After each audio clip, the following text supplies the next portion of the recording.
Well, good afternoon and welcome to Virtual International Conference on Indigenous History and Knowledge in the Globalizing World.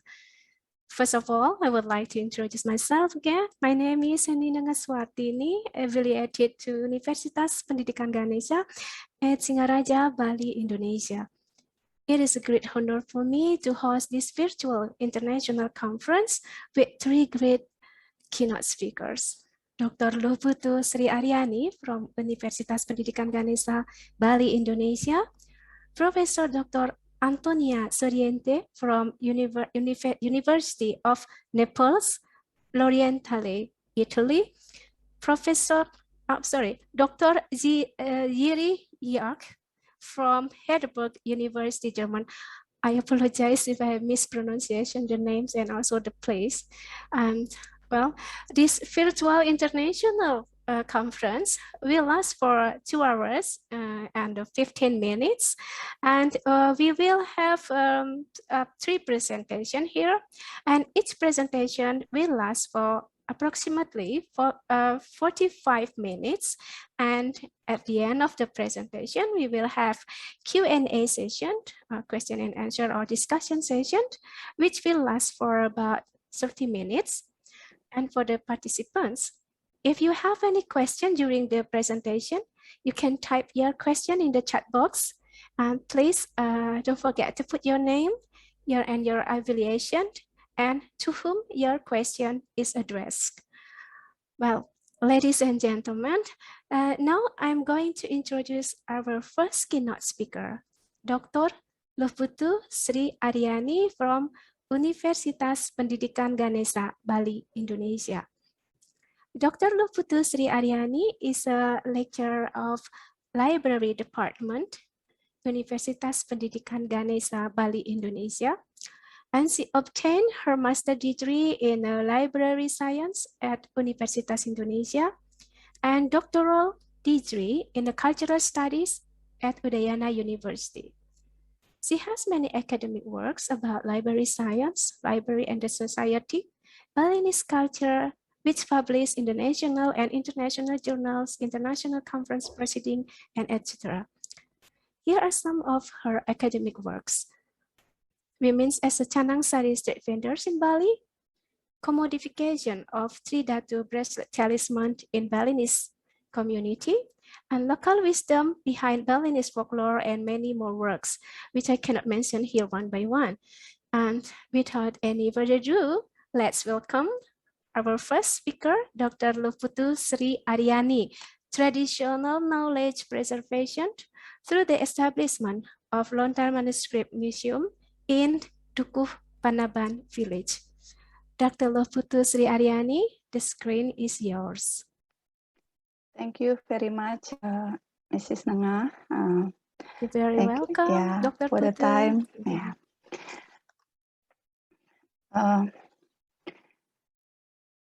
I'm sorry, I have to present first time because it's my schedule already. Yeah. I asked for your permission, Professor Antonia and Dr. Yiri Zeko. Today, I would like to present my paper entitled Traditional Knowledge Preservation through the establishment of Lontar Manuscript Museum in Dukuh Panaban Village, Karangasem.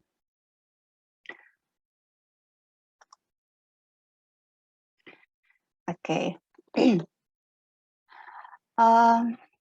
Good afternoon, participants, all participants that have time to come to this room. On this happy day, I would try to present what I have observed during this pandemic in Dukuh Panaban Village in Karangasem. This village is located in Karangasem Regency, yeah. And why I'm interested in taking this topic because this museum is the first museum that was founded independently by one community. Dukuh Penapan village is located close to Amlapura city, in Karangasem. It is located in East Bali. I believe that Prof. Antonia and Mr. Yeri already well known this place.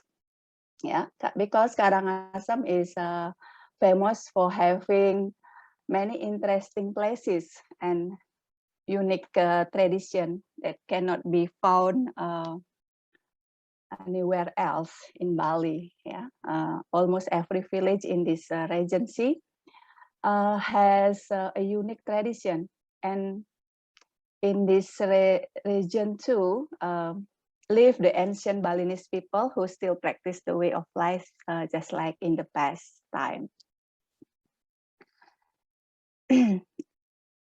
Related to traditional knowledge in the form of lontar manuscript, in Karangasem itself, it was recorded about 8,000 lontar scattered in the community. Many villages in this region have a tradition of writing lontar since centuries ago.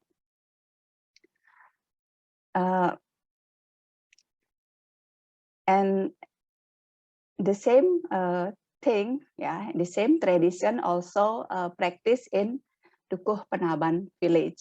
Yeah, some lontar also found, yeah, in this village. Yeah,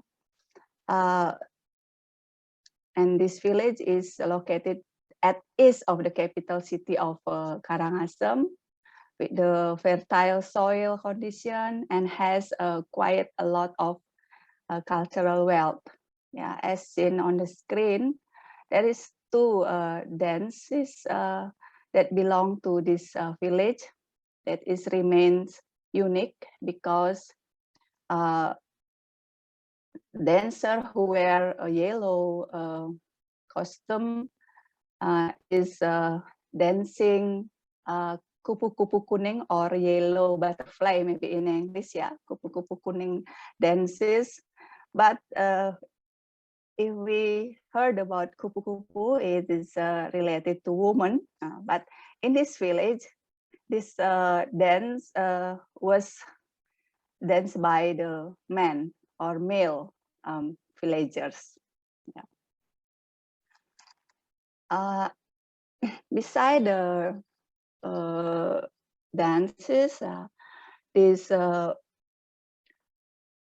village also well known because they have a traditional food recipe that are only cooked by the people of this village, namely lawar Jepun. Yeah, in Bali it was called lawar Jepun.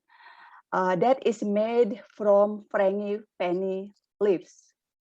Yeah, so this the villager in this village proceed the frangipani leaves into food that can be enjoyed, and it was said that it is quite delicious. Yeah.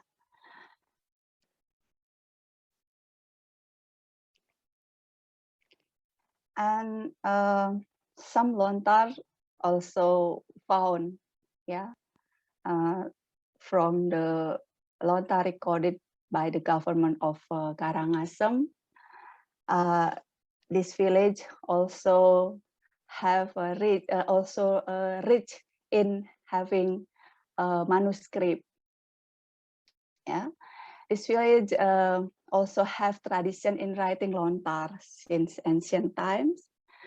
It was predicted, yeah, at the first time of this museum opened, yeah, about 400 lontars belong to the Dukuh Penaban villager was collected with the various condition, but most of them in a poor condition. Yeah, when they were registered in the museum, the lontar brought by the villagers mostly in a bad condition. Yeah, because they are not cared carefully. Most of the lontar belong to the community, are medicinal lontar, or in Bali called lontar usada, and lontar kawisesan. Yeah, lontar kawisesan is lontar about science, mysticism, include magic. But lontar usada is lontar about traditional medicinal practice by local villagers. Yeah. In the past, many people in this village worked as a health practitioner, or in Bali it was called Balian, yeah, traditional doctor. Yeah. However, along with the times, not all families willing to continue this profession, so that the lontar belong to the family that is lived by the ancestor are no longer used to heal the sick people. Very few families continue their ancestral profession. Families who live the healing profession do not take care their lontar heritage, so that their condition become worse or damaged. Okay. I would like to continue about the lontar belong to the villagers in Dukuh Panaban. Yeah. The interviewed villagers said that the condition in the past time was very good, because many people come for treatment to this village. Yeah, some patient or sick people who is pursue for the betterment come to this village in order to get treatment from the Balian. And the patient arrival to this village was able to move the community's economic, because patients who come to get healing from the Balian, they come with families and they spend some money to buy something from the local people. Yeah, and they feel that they are coming bring prosperity to this village. But it's not the same situation today. Contrast with the today's situation. Fertile land and cultural wealth belong to this village does not automatically make the people in this village prosperous. It was recorded that 25% of the population still live in poverty. This has caused young people from this village migrate to other regency to pursue better life. And it was remain just how population now live in this village. Yeah, this situation becomes a concern of the leaders in this village. The initial concept of the museum establishment was initially about the people's lontar manuscript. They were not scared properly, so they are afraid that if these lontar are left alone, their condition is getting worse, or even it will be vanished. Yeah, because many experience that if lontar do not care carefully, it can be turned into dust. Yeah, it can be broken, and it can be a worse situation. Yeah. From this situation, the leader take initiative.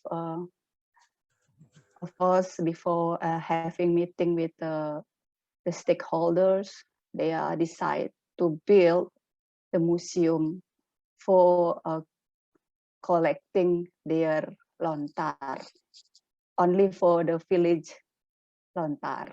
Yeah. From the story of the establishment of this museum, Starting from the construction of this building, this museum, yeah, the architectural design of Pustaka Dukuh Lontar Panaban is using local material. All of material used to build this museum using the local material, and the physical form of the building in the form of soil. They use traditional architectural method. Yeah, everything was made by soil. Yeah, and the roof is using grass,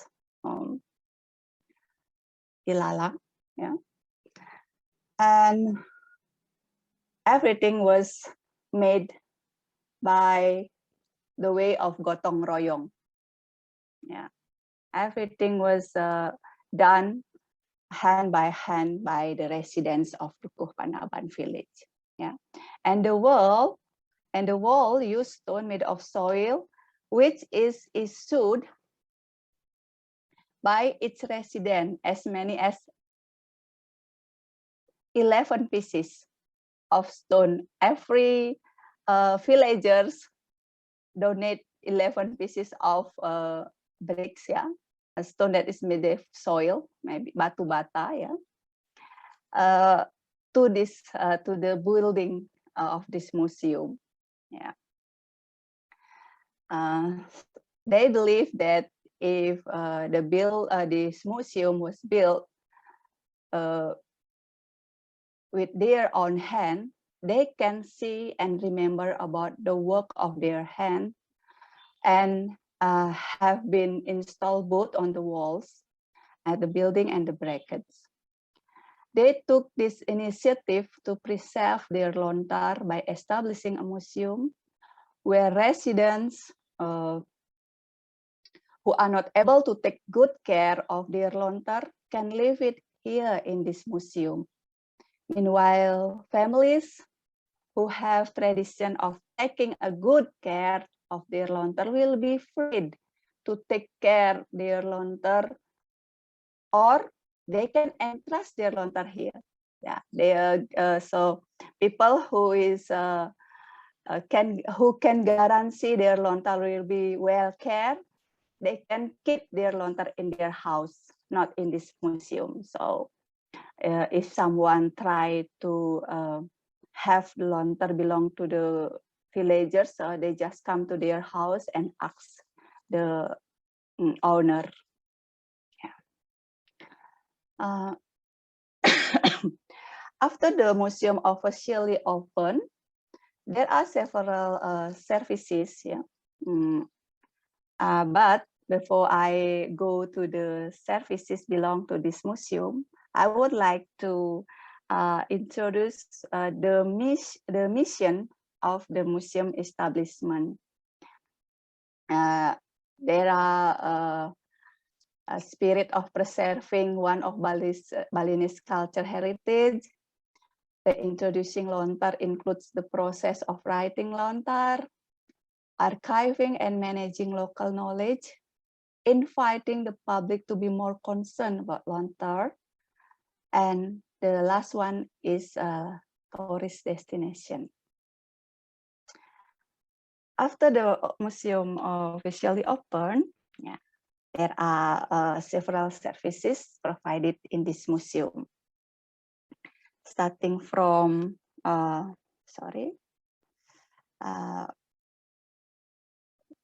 starting from making or displaying the process of making blank lontar, yeah, and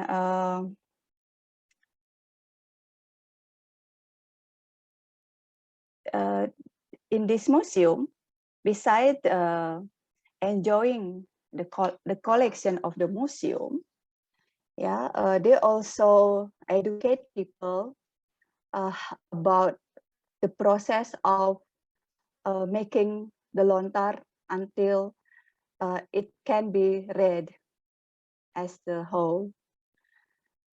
This museum also sells blanks lontar for people who like to write on lontar.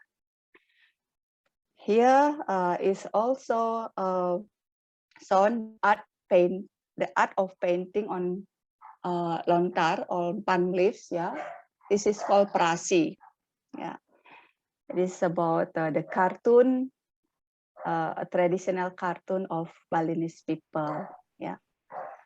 Another services belong to this museum is conservation of damaged lontar.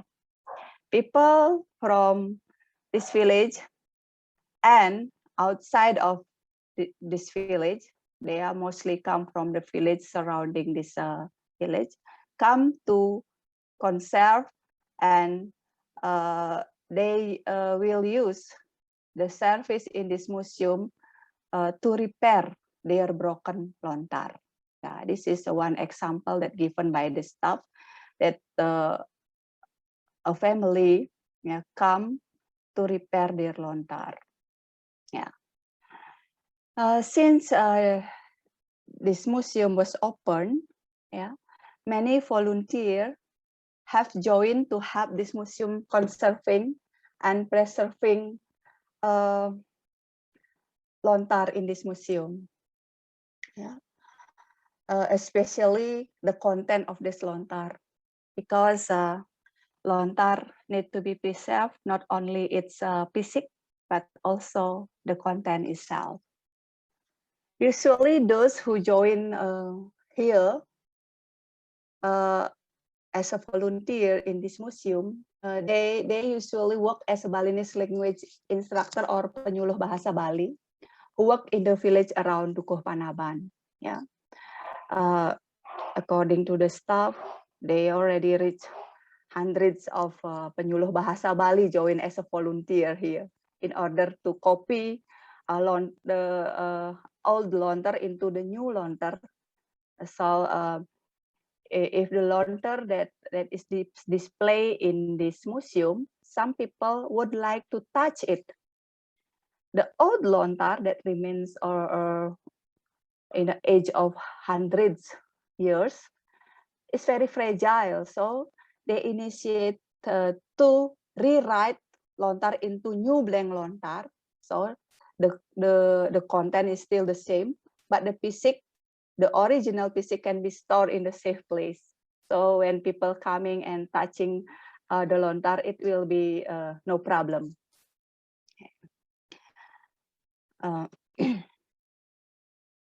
The museum also welcome the students who want to learn and to write and read Balinese script. They will be accompanied by staff and villagers to learn how to write and read Balinese script. Apart from the students, many local tourists from outside Bali are also interested in learning to write on palm leaves. Usually they come in groups accompanied by guide.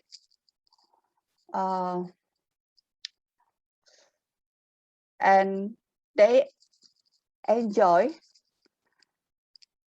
learning how to write on the lontar.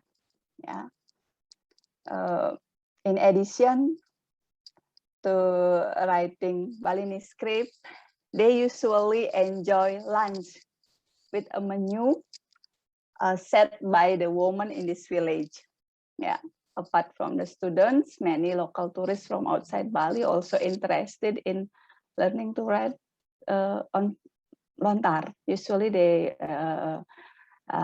come from Java, but some many comes from Sumatra, comes from Jawa Barat, and etc. And this is the coming of the tourists from outside of Bali. This become benefit for the women in this village, because by serving lunch to the guests, they get a new income source. Who for the women who only work in the domestic area. Yeah. So it makes ibu-ibu in this village happy because they can have a new income source from the coming of the tourists in this area. Yeah. This museum also started digitizing Lontar with the help of various parties. Yeah, some help come from the universities that doing community service. I can mention here students that is intensely doing community service is coming from Indonesian Art Institute, ISI Bali, yeah, who has succeeded in digitizing Lontar collection of Museum Dukuh Panaban. Yeah, you can see from the picture, yeah, the bule, yeah, is one curator that is volunteer in this museum. He is coming from France, yeah, Mr. Achri, yeah. I have mentioned before that there are two curators that is volunteer in this museum, Prof. Hedy Hinsler and Mr. Archie, yeah. So you can see in the picture, Mr. Archie is accompany the staff of the Museum Dukuh Panaban to digitize Lontar into digital.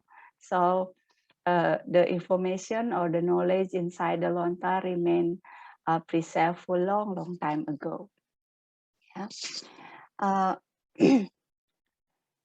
Okay, I think there are several benefits that the villager have experienced during the establishment of the museum.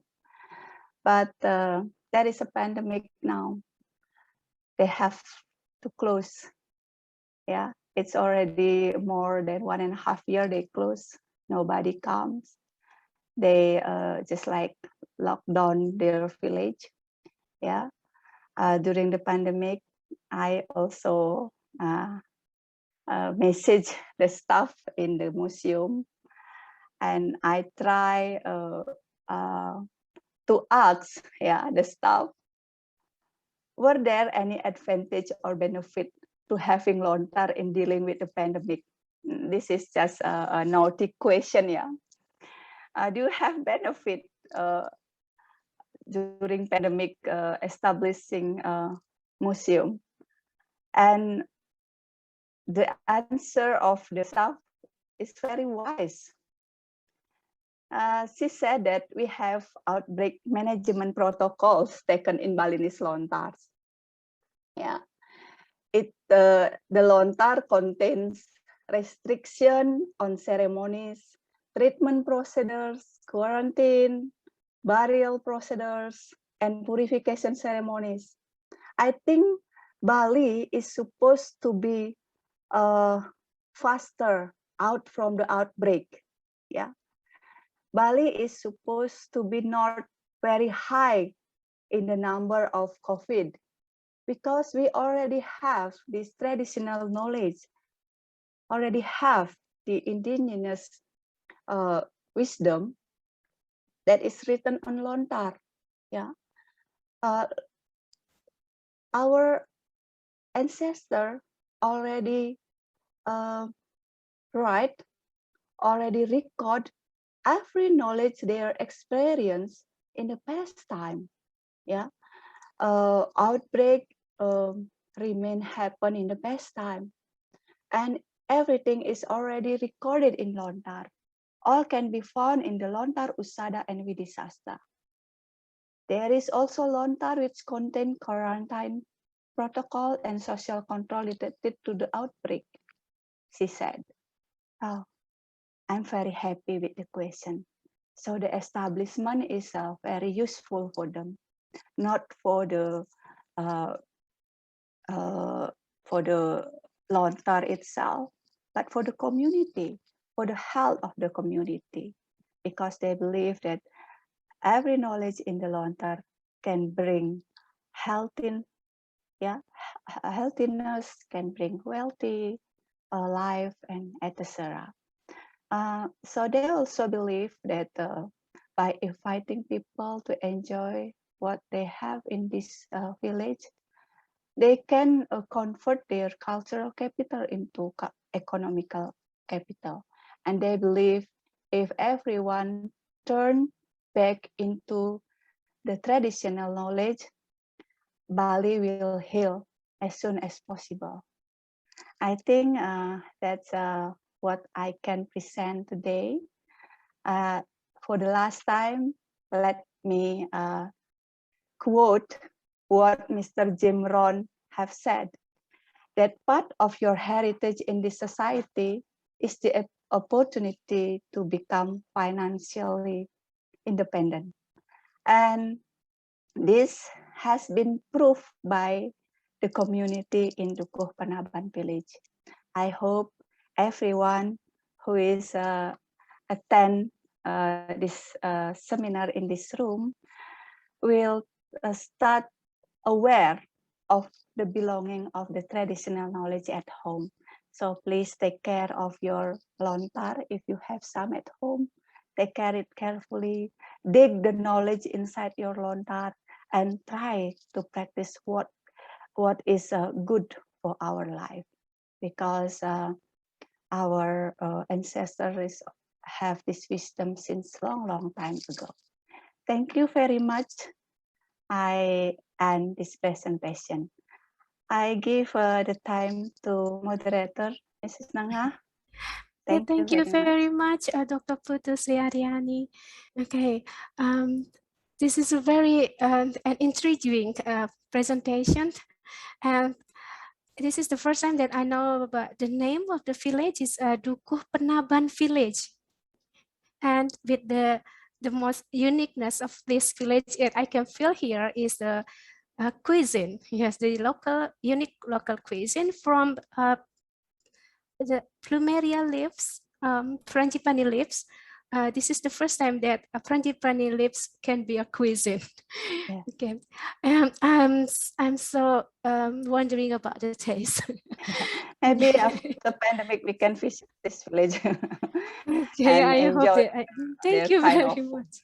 Okay, and well, this is very important for me. When for us, I mean for us, from this presentation, we learned that the establishment of a lontar museum at the Dukuh Penaban village has a very important role, particularly to preserve the local knowledge as a heritage to pass from one generation to the next generation. And in the age of this big wave of globalization, the existence of a lontar museum, I think this will strengthening the traditional knowledge. And I hope this can be a role model for other places. I think maybe in other parts of the villages in around Bali also has many lonters that not well maintenance, and hopefully by spreading this role model, we can take a more important to maintain and how to preserve our ancestors' culture that really beneficial to us in the not only in this age but also in the future. Okay, thank you very much, Dr. Putu Sri Ariyani. And now we will move to the next, the second presentation. And our second presenter here is Professor Dr. Antonia Soriente from University of Naples, Soriente, Italy. Professor Soriente is a linguist specialized in the language of Borneo and a lecturer of Indonesian language and literature at the University of Naples, Soriente, Italy. And she obtained her master and PhD degrees in linguistics at Universitas Indonesia and University Kebangsaan Malaysia. The title of her dissertation is a classification of the Kenya languages in East Kalimantan and Sarawak. And she worked as a researcher in the Jakarta field station of the Max Planck Institute for Evolutionary Anthropology before she became a lecturer at the University of Naples, Soriente. She is responsible for a dozen of institutional agreements between University of Naples, Soriente, and Indonesian universities and institutions such as Universitas Indonesia, Universitas Sumatera Utara, Universitas Gajah Mada, and Asosiasi Tradisi Lisan among the others. And I hope Universitas Pendidikan Ganesha will be the next. Okay. And then she is also a research fellow at the Tokyo University of Foreign Studies and a member of the editorial board of NISA, the Journal of Linguistics, and other international journals. For the last 3 years, she has been involved in a multidisciplinary research project between the University of Naples, Soriente, and Universitas Indonesia titled Maritime Cultural Resources of Indonesia, Traditional Boat Building in the Tanoi Baru, Bulukumba. And her main research field is the description and the documentation of Kenya and Punan languages of Borneo. And she is also engaged in applied linguistics, bilingualism, and child language acquisition. She also translates literary works from Indonesia to Italian, which I cannot mention them all here. Okay, she wrote together with Faiza Suntono Rifai, a book for teaching Indonesian to Italians, Corso de Lingua Indonesiana in 2019. And her translation, including so many Indonesian literature such as Ayu Utamis, the famous one with the Saman and Oktarus Minis, Tarian Bumi, Lera Chudoris Pulang, and Febi Indriana's Bukan Berawan Maria. And she also translated in Indonesian the comedy of Nobel Prize winner Dario Fo, or Anarkis Itu Mati Kebetulan. Yeah, translating literature from Indonesia and also to other languages, or from one language to other languages, is not an easy work. So we can guarantee here Professor Soriente has a very high level Indonesian competence. Okay. Well, and thank you very much for introducing Indonesian literature through Indonesian in the Indonesian department in your university. So ladies and gentlemen, please welcome Professor Antonia Soriente, Oral Tradition in the Globalization World, Experiences from Case Studies in Kalimantan and Sulawesi. Professor Soriente, the screen is yours. Good afternoon, everybody, and many thanks for inviting me in this very interesting webinar. I know that many of the things that I'm going to say here have been addressed by Putu before me, Dr. Putu before me, and also probably will be discussed by the other scholar. What I want to stress here, and this is also part of my presentation, is actually what you said. By reading the very long list of things that I put in my biodata, I hope you could do some kind of reduction summary, but okay, thank you for reading all the things.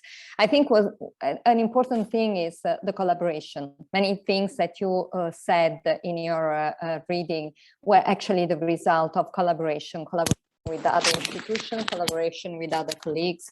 Of course, I cannot translate in the Italian literature without the support and the help of Indonesian colleagues who helped me into making things in proper and nicely heard Indonesian. So collaboration is really the very key of whatever we do nowadays, and probably technology and results of this globalization are actually the possibility of collaborate. Also, Dr. Putu earlier showed how important it is to collaborate with other scholars. She mentioned Andrea Acri, no, Arci Acri, is actually an Italian working in a French institution. So he's a colleague, and I'm happy to know that he collaborates with this very good result. which is a museum done in Dusun Penaban. Okay, let me share my screen so I can start my presentation. Probably my presentation is a bit too long, so please give me a reminder when time is approaching to an end. I try to actually put together a number of experiences that I have accumulated during the years, where I want to discuss on the possibilities of what globalization has brought to us, and how is it possible for in this time of globalization to make use of what is the local wisdom and local traditions. Make use is a kind of a very big term, because of course we shouldn't be so utilitaristic. We probably should learn from the past, as was said by when the conference was open. History teaches us what we have to do. History, traditions, people actually teach us what to do in times of difficulties. And probably by learning from simple experiences like the one that I had. I'm a linguist, and my main concern has been documentation of local, of endangered languages. And so sometimes it's quite difficult to make people understand why the hell somebody wants to study the languages of small communities located in very far places. I think we can learn a lot from many things, like we can learn from the manuscripts of the Balinese traditions, or from the languages of Borneo, or from the traditions of boat building that I'm going to show. So I'm showing the screen. Hold on a second.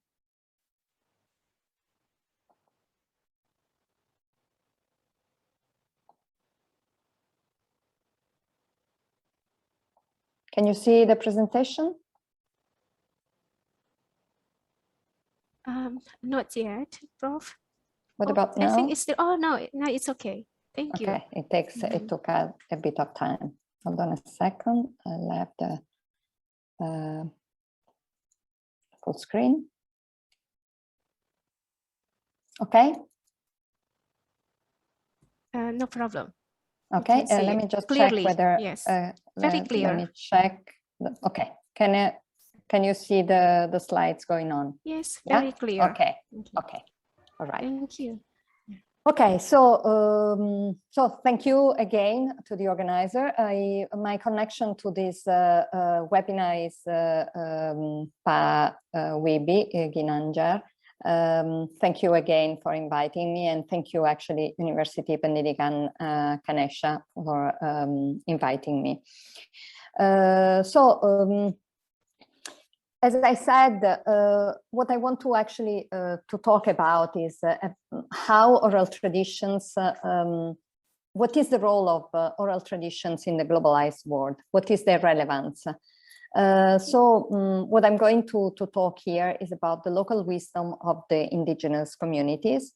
In general, actually drawing from my case study, from my studies in Kalimantan. I studied the communities of the Kenya and Punan, very quite small communities in located now in the area of Kalimantan Utara.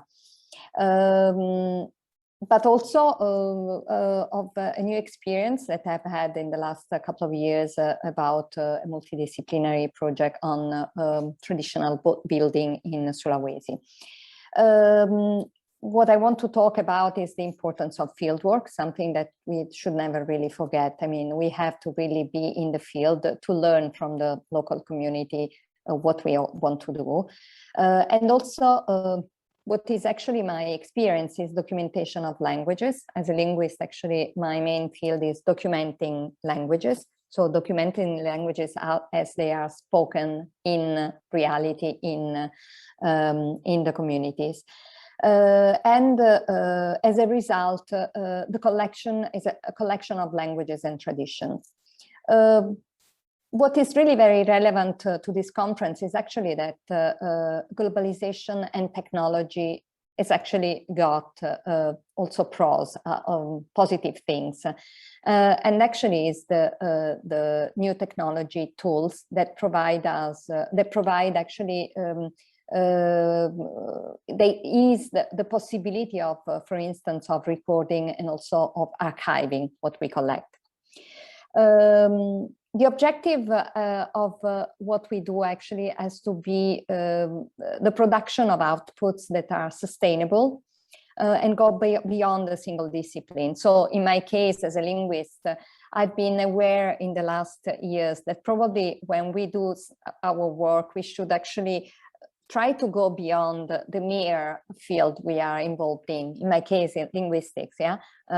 Many of my contributions are things that are really very technically linguistics and probably very less useful for the community. So really, it's important to believe that thanks to technology, probably the new ways of communications, we can produce outputs that are probably more sustainable and go beyond the discipline itself. And so we have to learn a lot about something that is quite trendy nowadays, interdisciplinarity, the possibility of different sciences to collaborate. So what I'm going to talk about is about this documentation of oral traditions in these two communities, and also how to make all this data archived and so accessible in the future. After these projects that I've done in the past, so the documentation of Kenyan and Punan languages, I made a reflection about what is the role of documentation in Kalimantan, but also in South Sulawesi, thanks to my new project.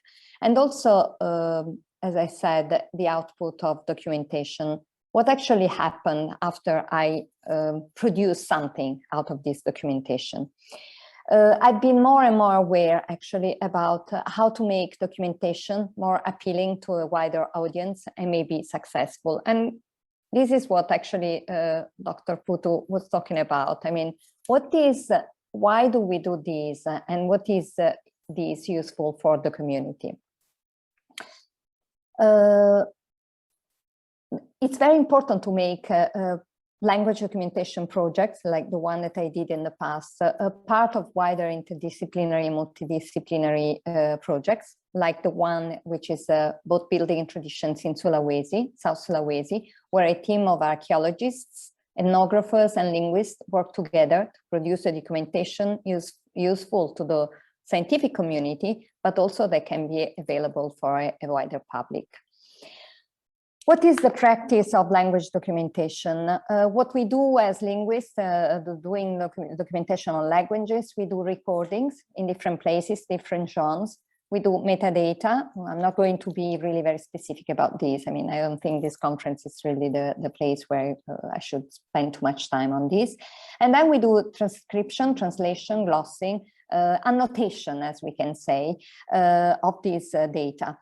And this is actually recently made more possible and easy thanks to new technology and new tools like ELAN, which is a very good program that is useful for doing this kind of annotation. And mostly important is archiving.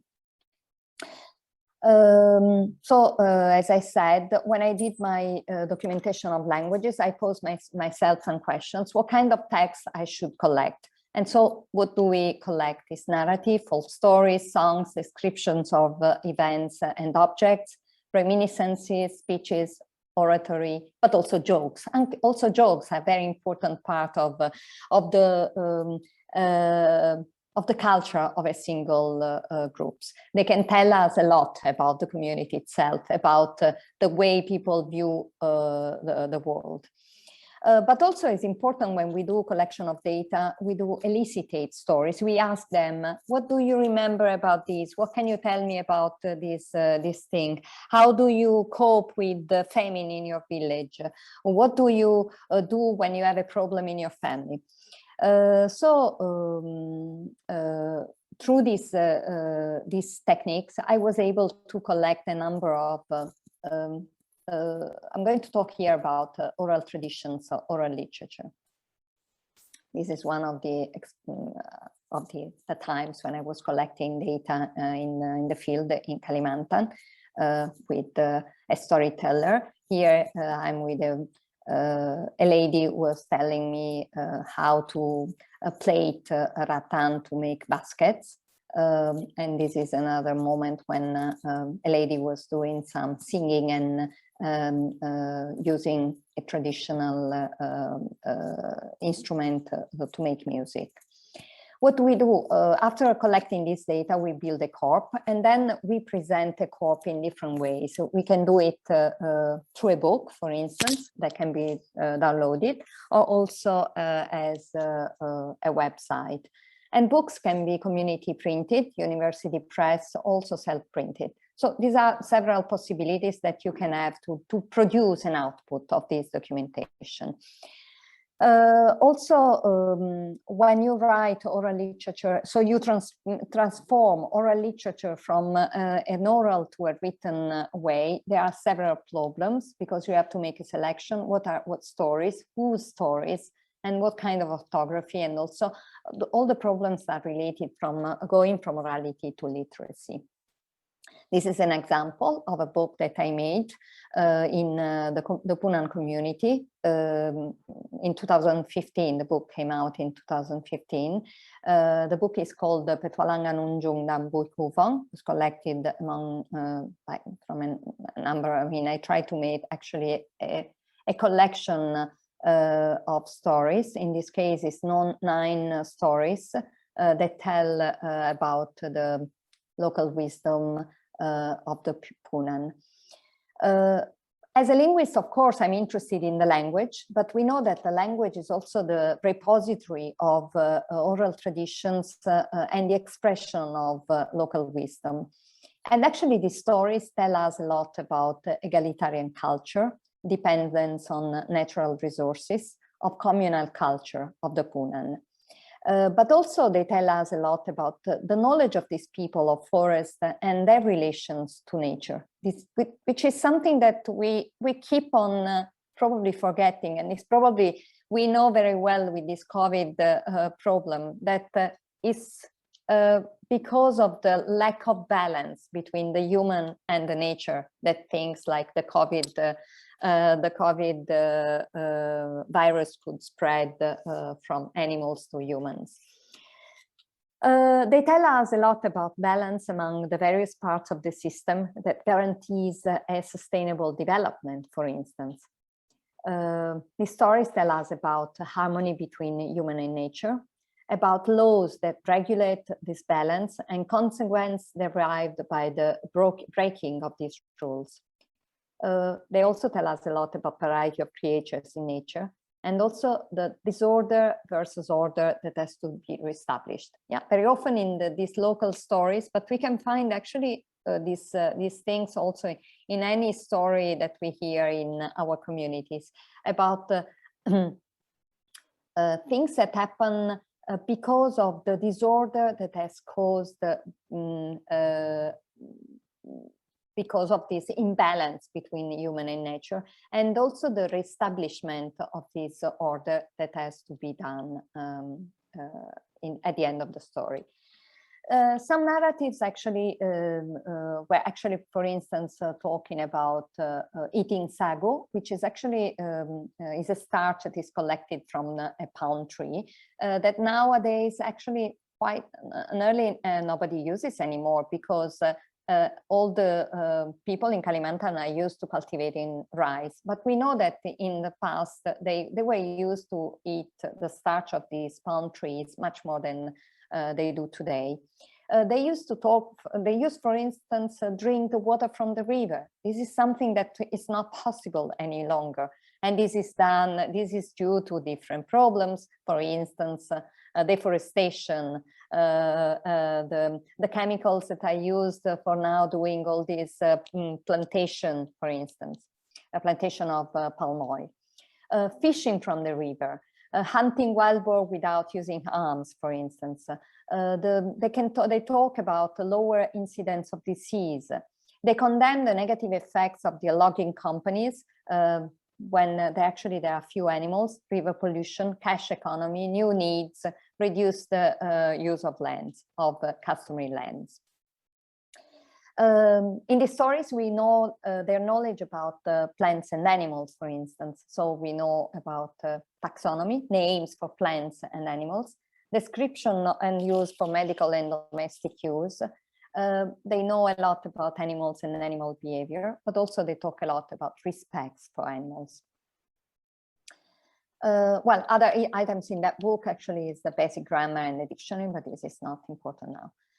What is the role of a publication? Is the guarantee of a concrete documentation of language and of stories in a moment where social changes are separating people from their environment, and also is a statement of self-identity and an instrument to raise awareness about social and linguistic diversity. The publication is also important because it's an educational material, it's good educational material to be used in schools.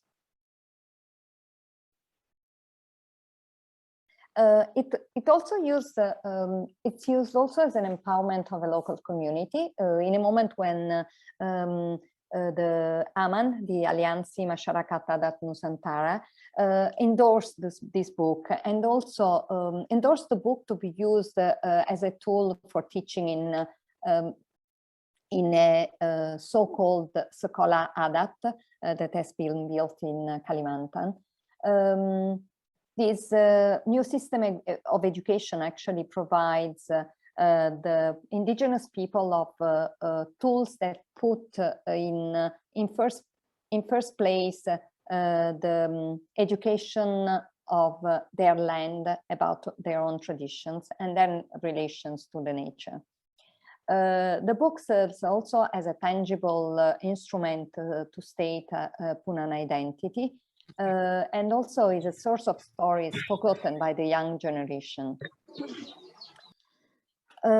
Teaching the local wisdom is a key of the indigenous schools, and this book actually has been very important for this because exactly it teaches all these important things like the respect for the environment and traditional law. Now, the question is a book enough? I mean, is the production of a book, the one that I produced, enough? I think no, absolutely not. And what is important is the necessity of applying interdisciplinarity and multidisciplinarity in any effort that we do. So it's more important to work with local academic institutions, motivate students and communities to work on their languages. This is something very important because, of course, I made a book, which I think was a good output, but actually the book is not read in the university. It's not used by the local people who go to universities in the big universities in Tarakan or probably in Java.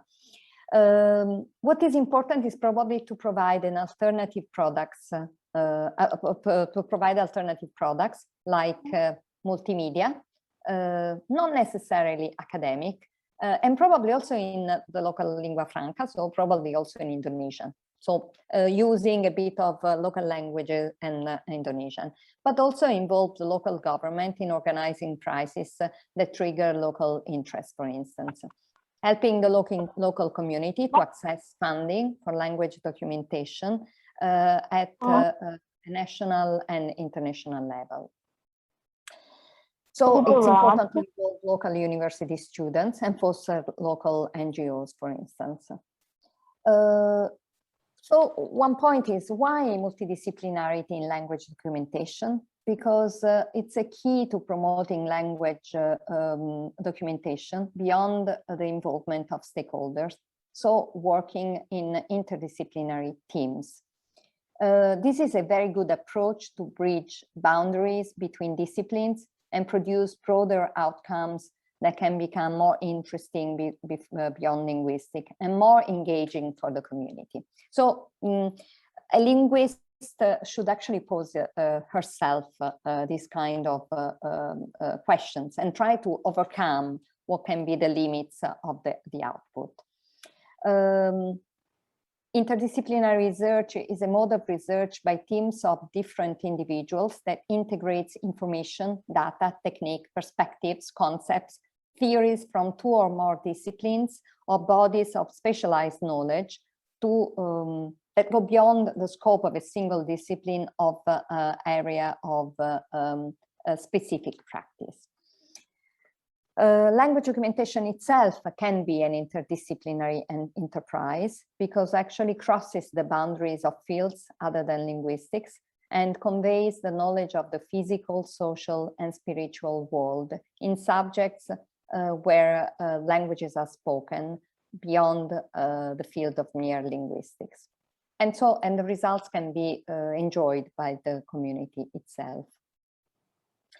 Another approach is the transdisciplinary, that is actually quite similar to interdisciplinary, but transdisciplinary actually, the research and the research plan must be broader, encompassing scholars, practitioners and local community members. So it's more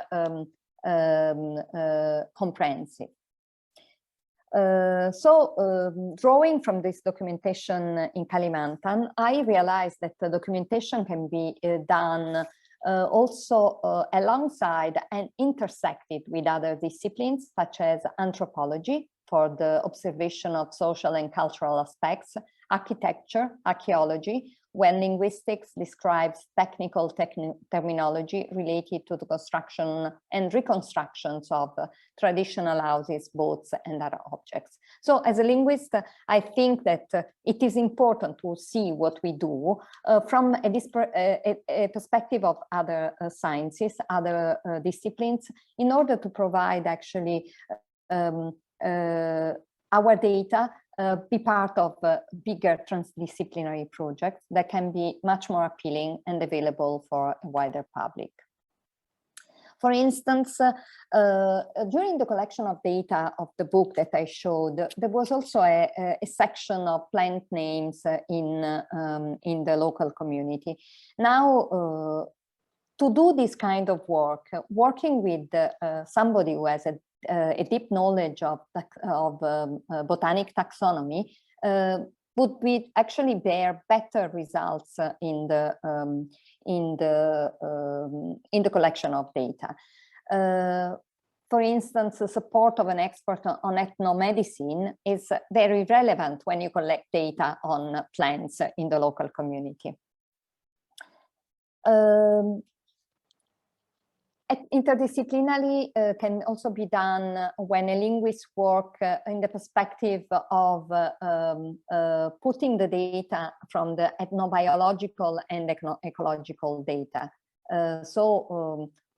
You can actually see your data, your stories with you can do the interpretation of narratives, local folklore, in order to see the information about how local community traditionally live and manage their physical environment. It's really, what is really very challenging is making approaches from different sciences that intersect so that different disciplines might benefit from an interdisciplinary approach. For instance, in the stories, we can see the context of this deforestation and resources to rely in the times of drought or famine. So for instance, when I did the collection of the stories on how to collect sago, it's very important because this is the way people actually view the difficulties to get their own needs when problems like deforestation are being very relevant. Here I had actually a recording, but I was unable to play it. It was too big and too heavy, so it's impossible to do it now. I have some pictures that I can show. So this is some of the pictures that I took when I saw people actually felling a tree and trying to produce sago. So again, this recording, this story, the story of how to produce sago is very important if we see it beyond the mere linguistic data that I collected. is to see how these stories tell us a lot about how people would manage their environment and now can actually survive in time of famine. So when they don't have rice, they still do go to the forest and they collect sago. Yeah, so this is a woman collected, this is the starch, you put water and then you produce a kind of jelly things that then is filtered and becomes a kind of flour that becomes sago at the end. So we know that interdisciplinary can also be connected to, so linguistics can also be connected to molecular biology to see the differences of languages and genetic types, for instance. But also other example is how archaeology, ethnography and language can work together. So for instance, in the case of our latest research, how the application of new technology tools like reverse engineering can be used in the reconstruction of houses, boats and other objects of material culture. The example is about actually the boat construction in South Sulawesi. Interdisciplinary also can be done in the time when you work between philology and language. So for instance, Dr. Putu shows us the data that are in manuscripts are very important linguistically, but also very important for the content that they have and for a number of other information that we can get. In my case, for instance, this data about boat construction, for instance, can be taken from the Kutika manuscripts, is a tradition in the Bugis and Makassar tradition, where we can get lots of information on navigation and boat construction, for instance. And we can get lots of data about technical terminology on boat construction. This is an example of a Kutika. Yeah, well, I'm not going to go into the things. We know that it's very important that to combine innovation and technology in our effort to observe the oral tradition. And the role of technology is very important, for instance, for the digitalization of all the materials collected so far, in order to make it accessible for transcribing, analyzing, archiving, but also to create some alternative things, like we can make apps for creating dictionaries of minority languages, or probably we can produce short films that can be enjoyed by the local community, but also beyond, to actually show what these communities do. And these are actually can be done only thanks to technology.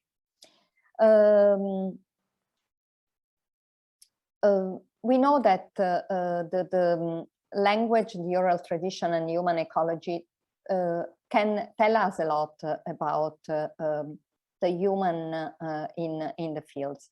And by producing alternative things, we can know how people actually used to teach their knowledge and traditions. So, for instance, making an interesting movie about how the people used to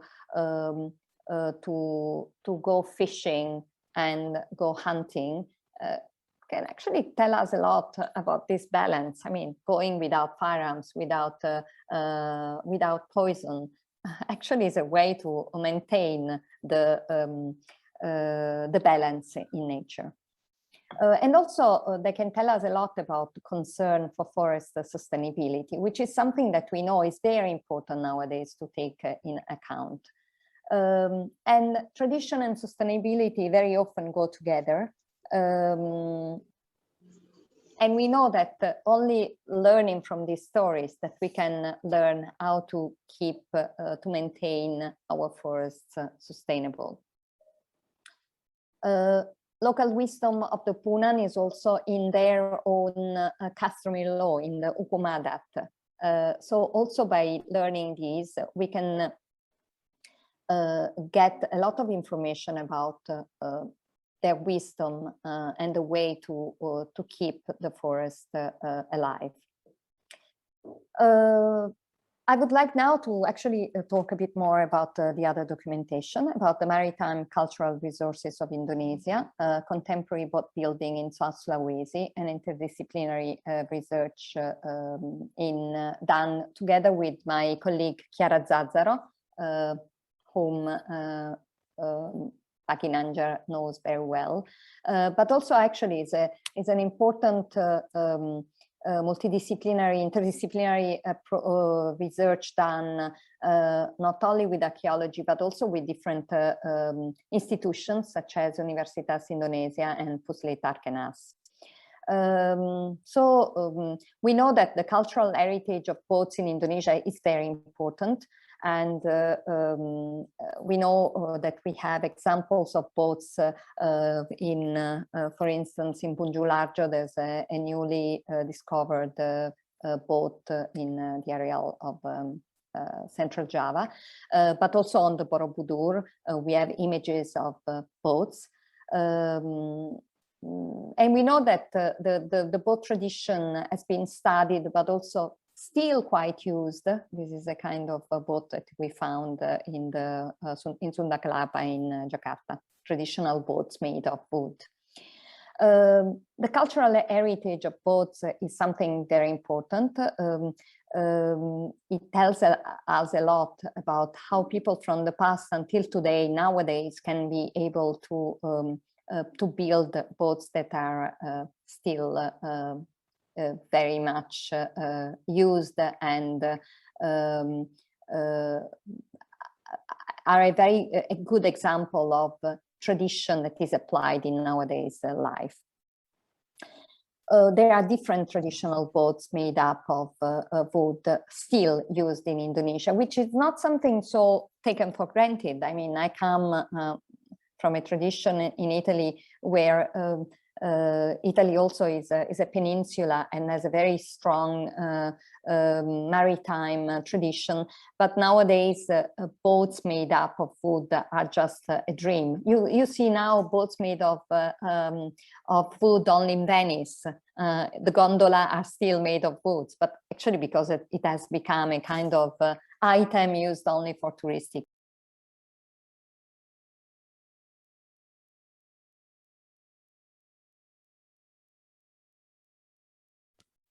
Excuse me, Professor Soriente. Okay. Okay, now? your Okay. speaker is mute just now. Now? Muted. Okay. Just no, now. it's okay. Okay. Okay. Just now it's muted. Okay. All right. Thank now you. it's better. Okay. It's okay. No, now can you? yes, Yeah. Okay. loud I and don't clear. know. Maybe Thank you. just by using the. Mm-hmm. So okay, this is some of the new project. I mean, the study of traditional boats in Indonesia, in the places of Tanah Baru, Bira, and Nara in South Sulawesi, in the Bulukumba district in South Sulawesi. So these are places where boat yards are in Ara and Tanah Baru. Hold on, cannot. Oh, okay. What are the aims of methodology in this research? Understanding and recording processes of construction, recording and representing boats, and also recording terminology related to boats, and how actually the knowledge of this construction is transmitted. So this is why somebody like me, a linguist, is involved in a project like this. In whatever has to do with language, with terminology, with recording of data actually produced by the speakers. For instance, from the very beginning, when a boat is constructed, there's a plan. Actually, the plan that you see here is the plan as we can view, can be viewed nowadays by a technical expert of architecture, for instance. Imagine that in Sulawesi, these boats actually are made by hand, by memory. There's not such a plan. Actually, this is a reproduction done by scholars, archaeologists, and architects who want to actually reproduce the boat.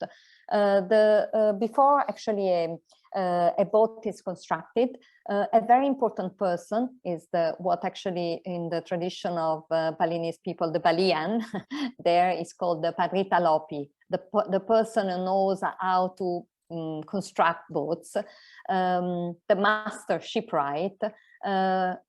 He has an idea of its boat in his imagination, and only when it's ready, he can start building the ship.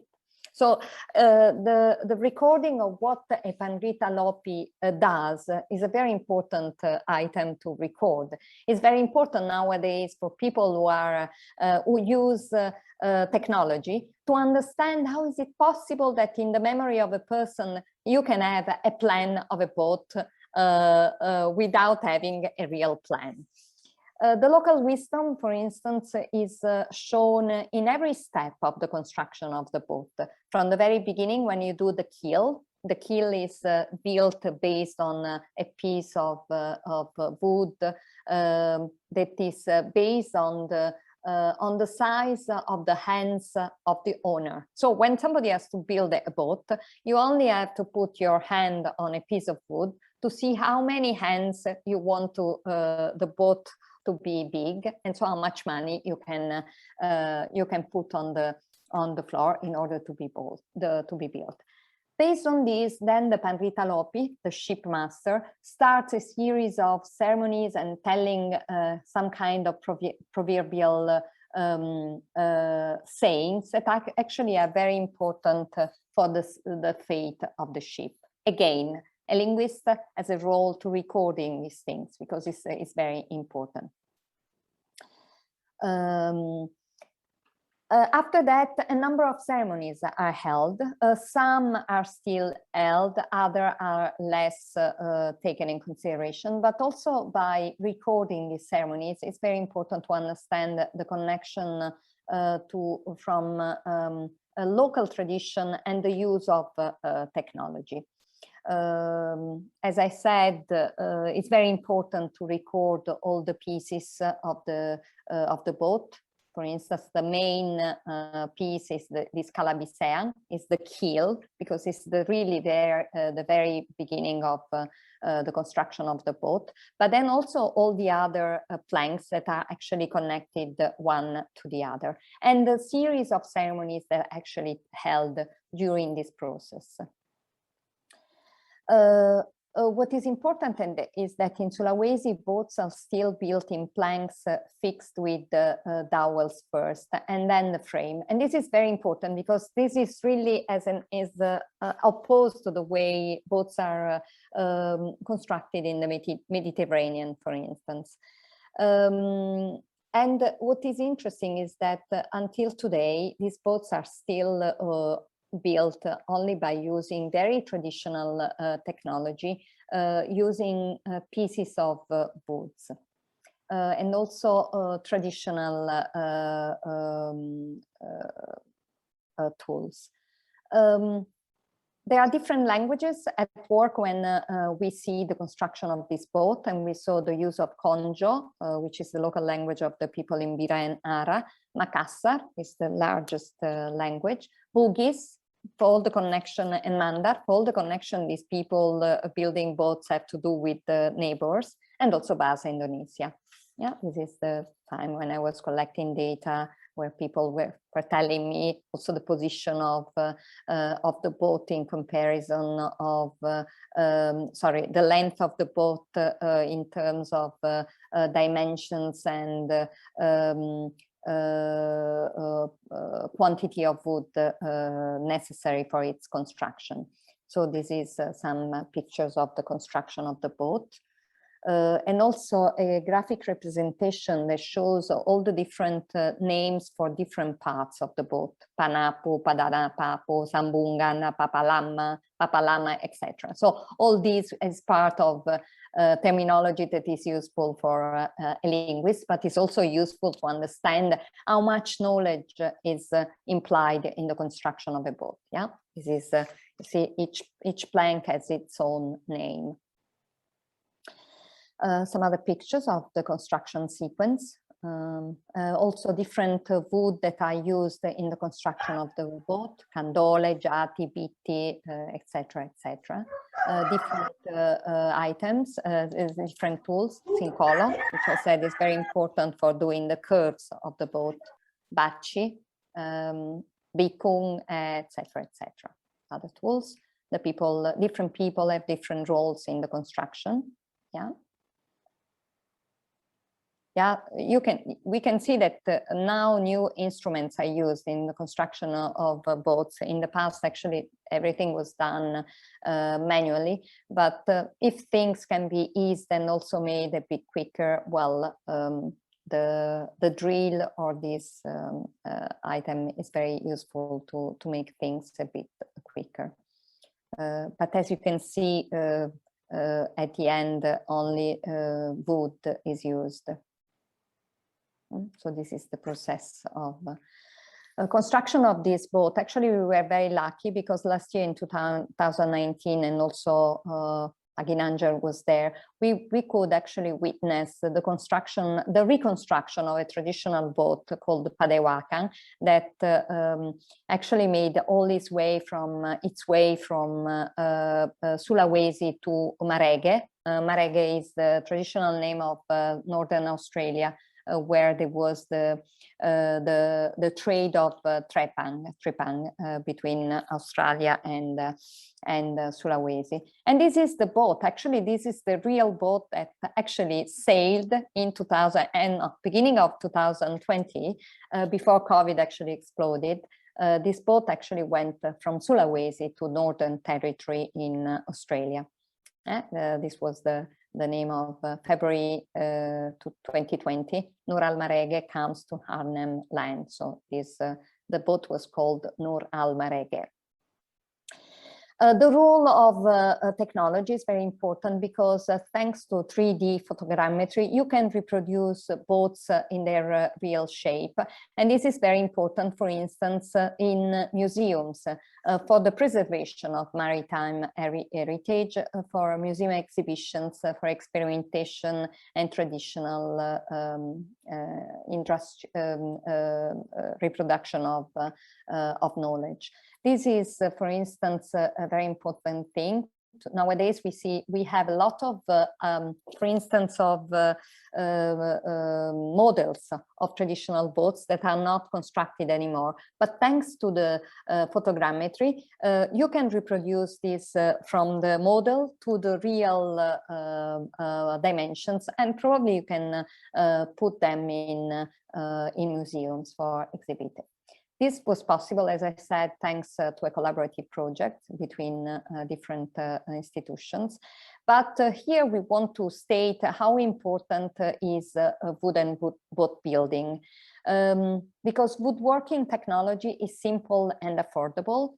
It is easily customized without extensive retooling, provides exceptional advantages for one-off construction, and no other boat building material permits such an easy design modification at low cost and also as versatile as timber. And also why building boats in wood is important is because of ecological concern, because of problems of degradation of waste from boats made of fiberglass. We know that nowadays everywhere in the world, we realize this problem, for instance, is very evident in Italy. There's this big problem of all the boats nowadays are mostly done with iron or fiberglass, and one of the main problems is the problem of degradation. Whereas we know that a wooden boat that actually can sail probably for 100 years is much easier to dispose once its life is ended. But this also tells us a lot about the lack of wood from local forests. So again, all the problems are intersected. When you observe problems related to, when you observe the construction of boats in the local community, you are faced also with the problem of lack of wood from local forests because of deforestation. So again, by studying one single item, which is the traditional boat building in Sulawesi, so many other issues actually came to our mind. What are the outputs of this kind of further research, which is still current, I mean, in progress? We know, I mean, COVID halted everybody from continuing research, but the ideal thing is to produce scientific collaborative papers with an interdisciplinary approach, a dictionary of maritime terms, producing documentary movies, short movies for wide public, material for local museums, for instance, by reproducing boats thanks to 3D photogrammetry, educational material for nautical schools, and also collection of text in local languages with Indonesian translation. Again, I want to conclude here that language documentation, which is the very beginning of my own experience, is very important tool to enhance knowledge on language and culture, but also tells us the importance of oral traditions and cultural diversity. One of the main issues is that multiculturalism, multilingualism have to be supported, and interdisciplinarity and multidisciplinarity might give the chance to go beyond linguistics. Thanks to the most recent technology, archiving the material can be the basis for producing short films that can be enjoyed by the community, can be used for tourism purposes, and also by educators as a way to learn the beauty of tradition and local languages. Again, using technological devices such as virtual and augmented reality and creativity, new products can be delivered. And also local administrators can employ this material to attract more tourists to the area, providing a travel concept that enhances the sustainability, local values, ethic issues, and traditions while engaging the community. I think I should stop here, and I thank you for your attention. Terima kasih. Okay, thank you very much, Professor Soriente. Actually, we still have enough time because we tried to reach our third speakers, but unfortunately, we cannot reach him until now. So if you want to share more about your research experience, we are most welcome for that. Okay. Yeah, I don't know if there are questions or there's a way okay, I can in some way engage in the conversation. What I said, I think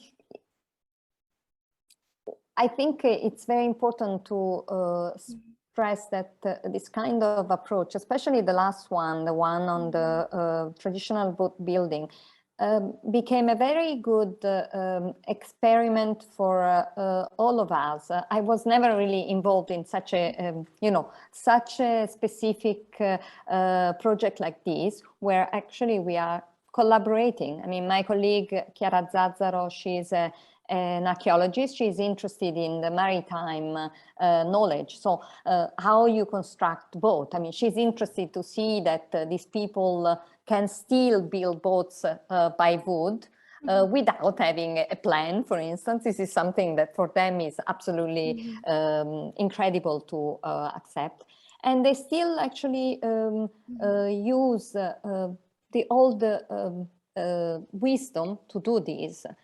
And boats actually can navigate. I mean, we saw that the Padewakan actually can navigate. The people actually use they use really the traditional way. Also, you saw also the sail. They use the traditional sail as well. And actually, it was possible to go. On the other side, it was very important to realize, it is very important to realize that resorting to the traditional knowledge and the use of wood can be a very good way, a sustainable way to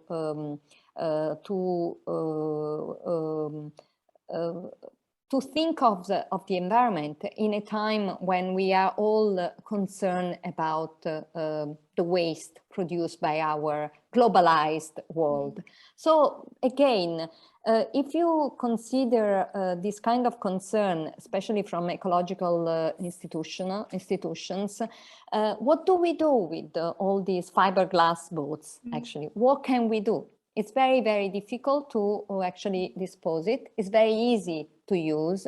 It's very useful to make boats in a very quick time. But the problem is that they lay on the beach or they lay in places without actually being used. On the other side, if we are able in some way to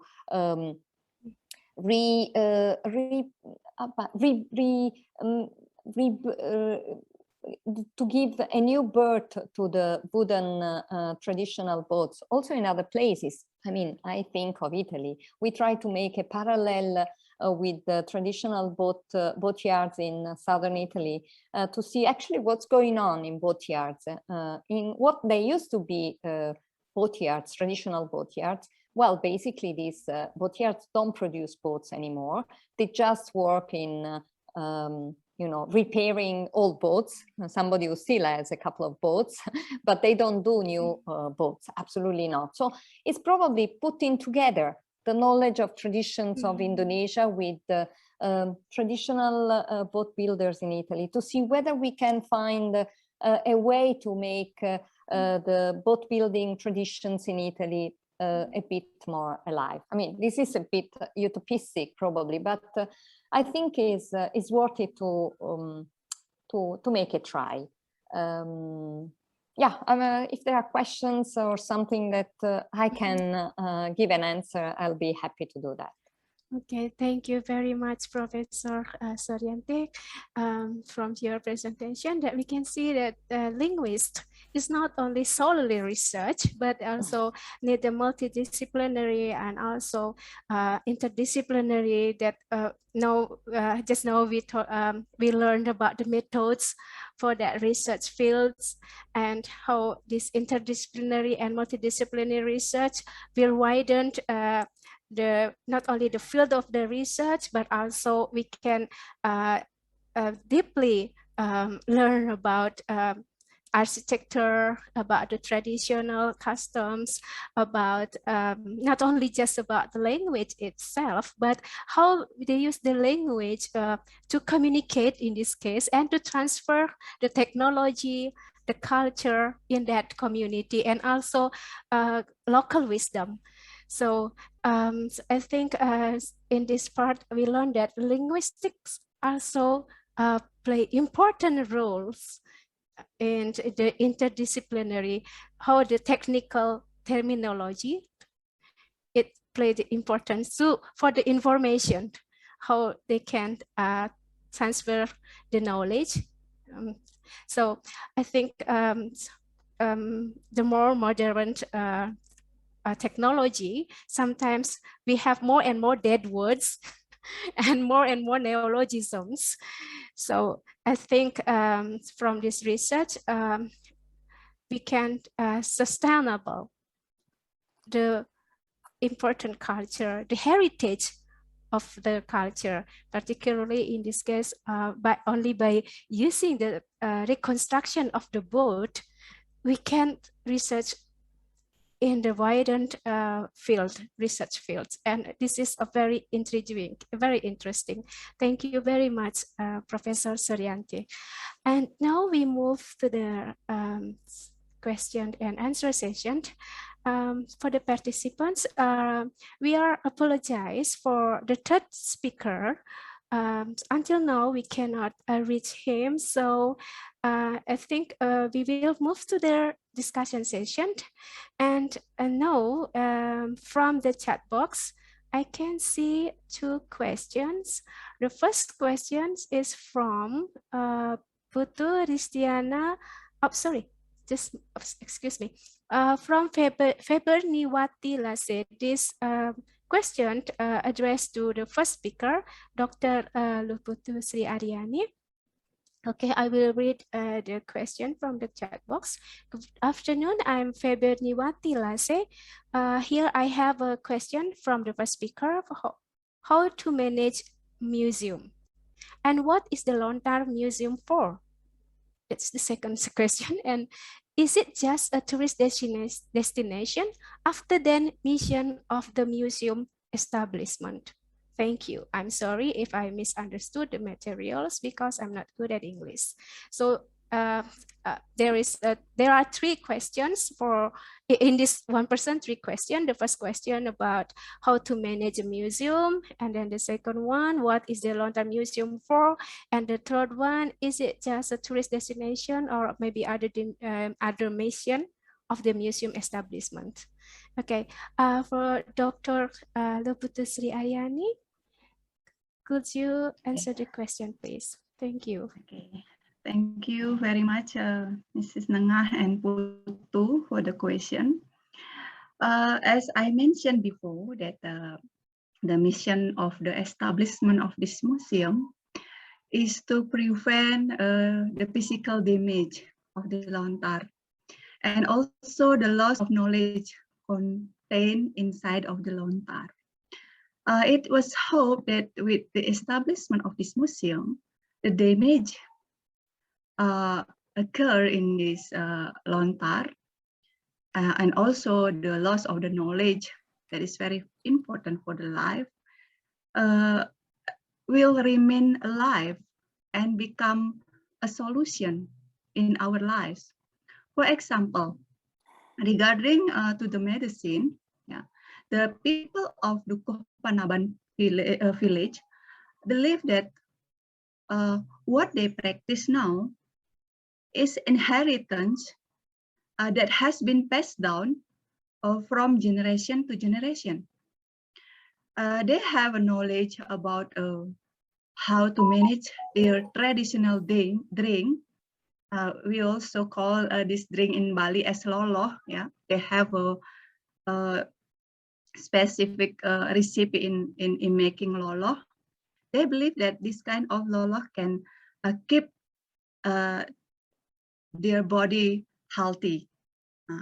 They also have the knowledge of making like boreh. Yeah, boreh is kind of what is that called in English?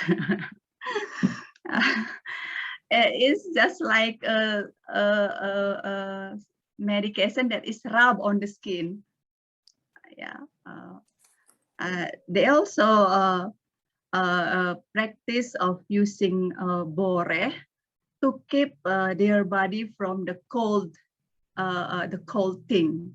Yeah, because in Bali it's believed that the medication, there are three kinds of medication. If a disease remain happen because of something hot, it must be balanced by something cold, and also something cold must be balanced with something hot or warm. It's like if someone remain sick because something cold, they will use boreh to recover. And if the disease remains coming from something hot, they will use loloh to balance their body. And also it was called something medium. It was called in Bali as dumelade. Dumelade is the something that happened 50-50 from hot and cold. Yeah, that is what they believe, the villager of Dukuh Panaban. So museum, the second question, what is the use of museum?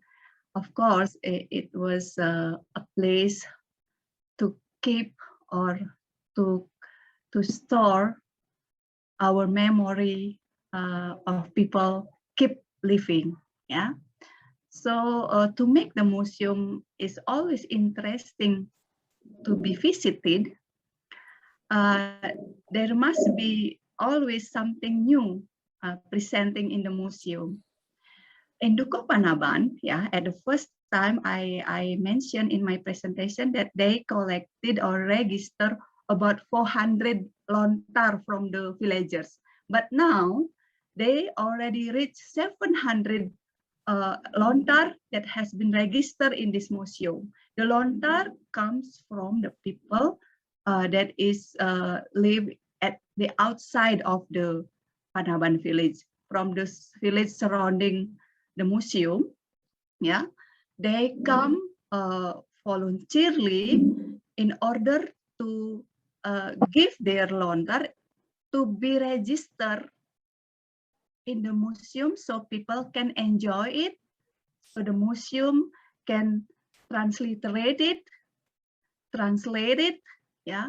They can transliterate from Balinese script into Latin, or translate from Balinese language into Bahasa Indonesia, or from ancient Javanese into Bahasa Indonesia. That's what Museum of Dukuh Panaban do for the moment.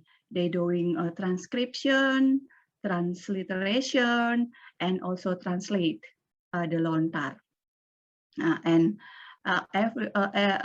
That activity was done by the volunteers that come from Penyuluh Bahasa Bali.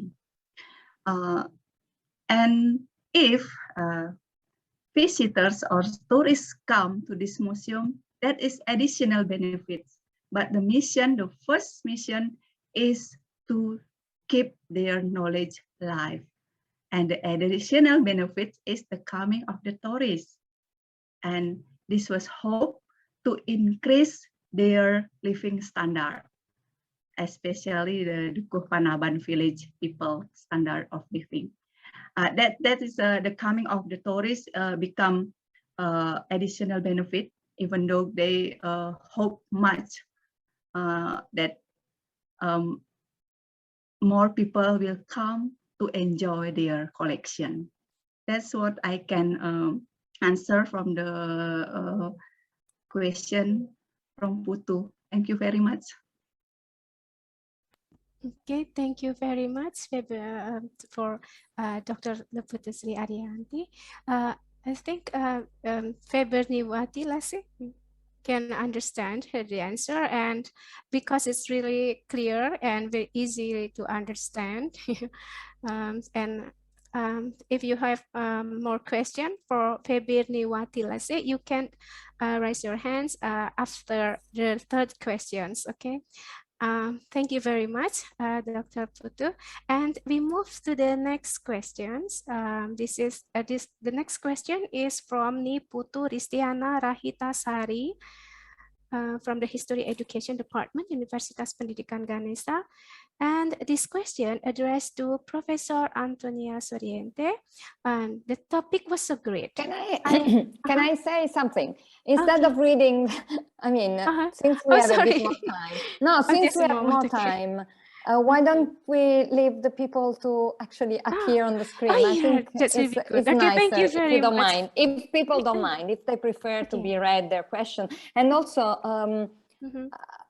if people want to ask in Indonesian, I can thank you very reply. much. I mean, I don't know actually what is the how many people that don't speak Indonesian are in this place. If actually they want to use Indonesian, no problem. I can speak in Indonesian, in English, whatever you prefer. But please don't feel, sometimes you feel intimidated by using another language. So please, you can also ask me, also Putu in Indonesian, will be happy to thank you reply very in any much. language. Thank you very much, Professor Soriente. Well, yeah, I guess it's about 90% of our participants is Indonesian, and including students also. Okay, well, to Niputu Ristiana Rahitasari, better you raise your hands and say your question directly to Professor Soriente. I absolutely agree with that, so you can communicate to the participants, and that's very good idea. Okay, please, Niputu Ristiana Rahitasari. Could you unmute the speaker, please? Okay, thank you.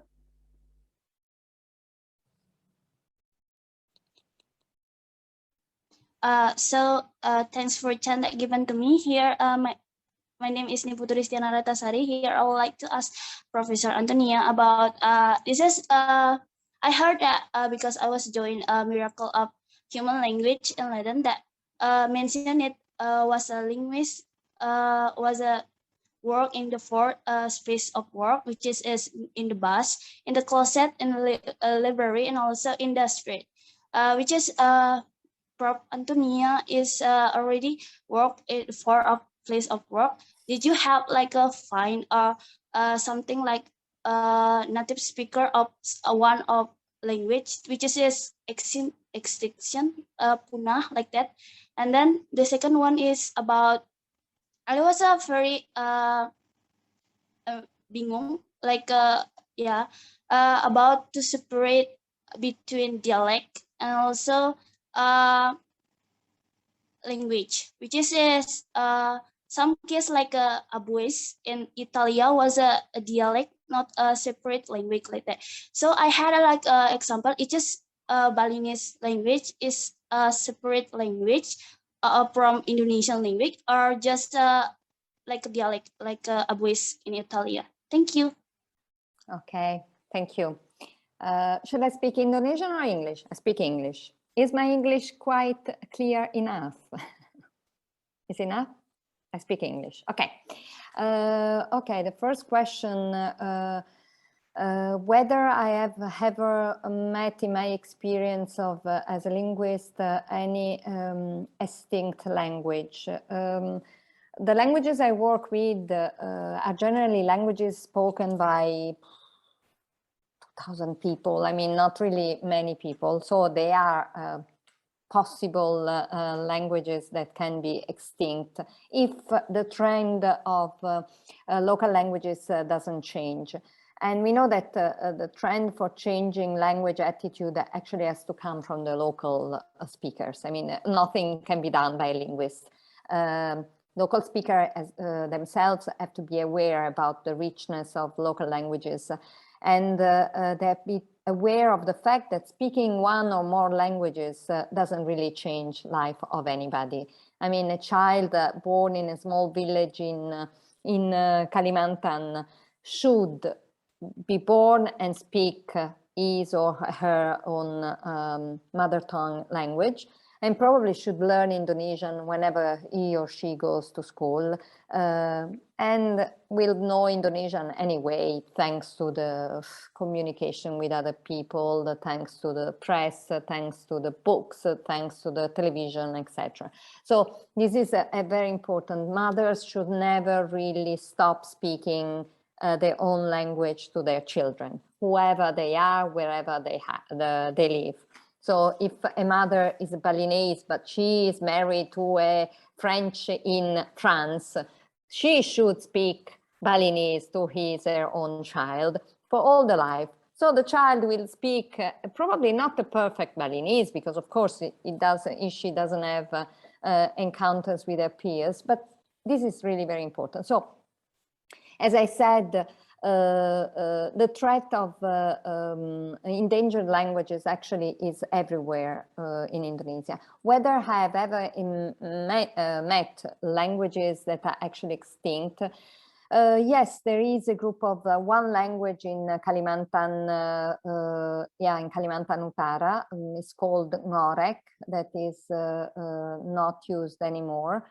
I was able during my dissertation to collect a word list, but people actually, they claim that they were not able to speak the language any longer.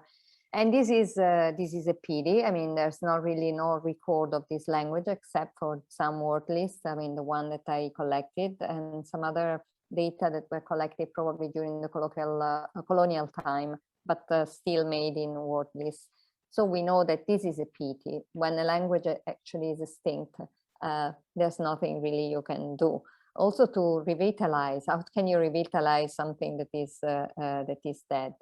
Unless probably, I mean, after 2 generations, you find somebody who was a young boy, young girl, when his grandmother was still alive, and still keeps some memory of these things, and probably want to do some revitalization. But we know that once the community is not there anymore, it's very difficult to take care, to deal with endangered languages. Yes, I did have experience also with the languages spoken by a small number of people. And what I do is the only thing I can do is recording.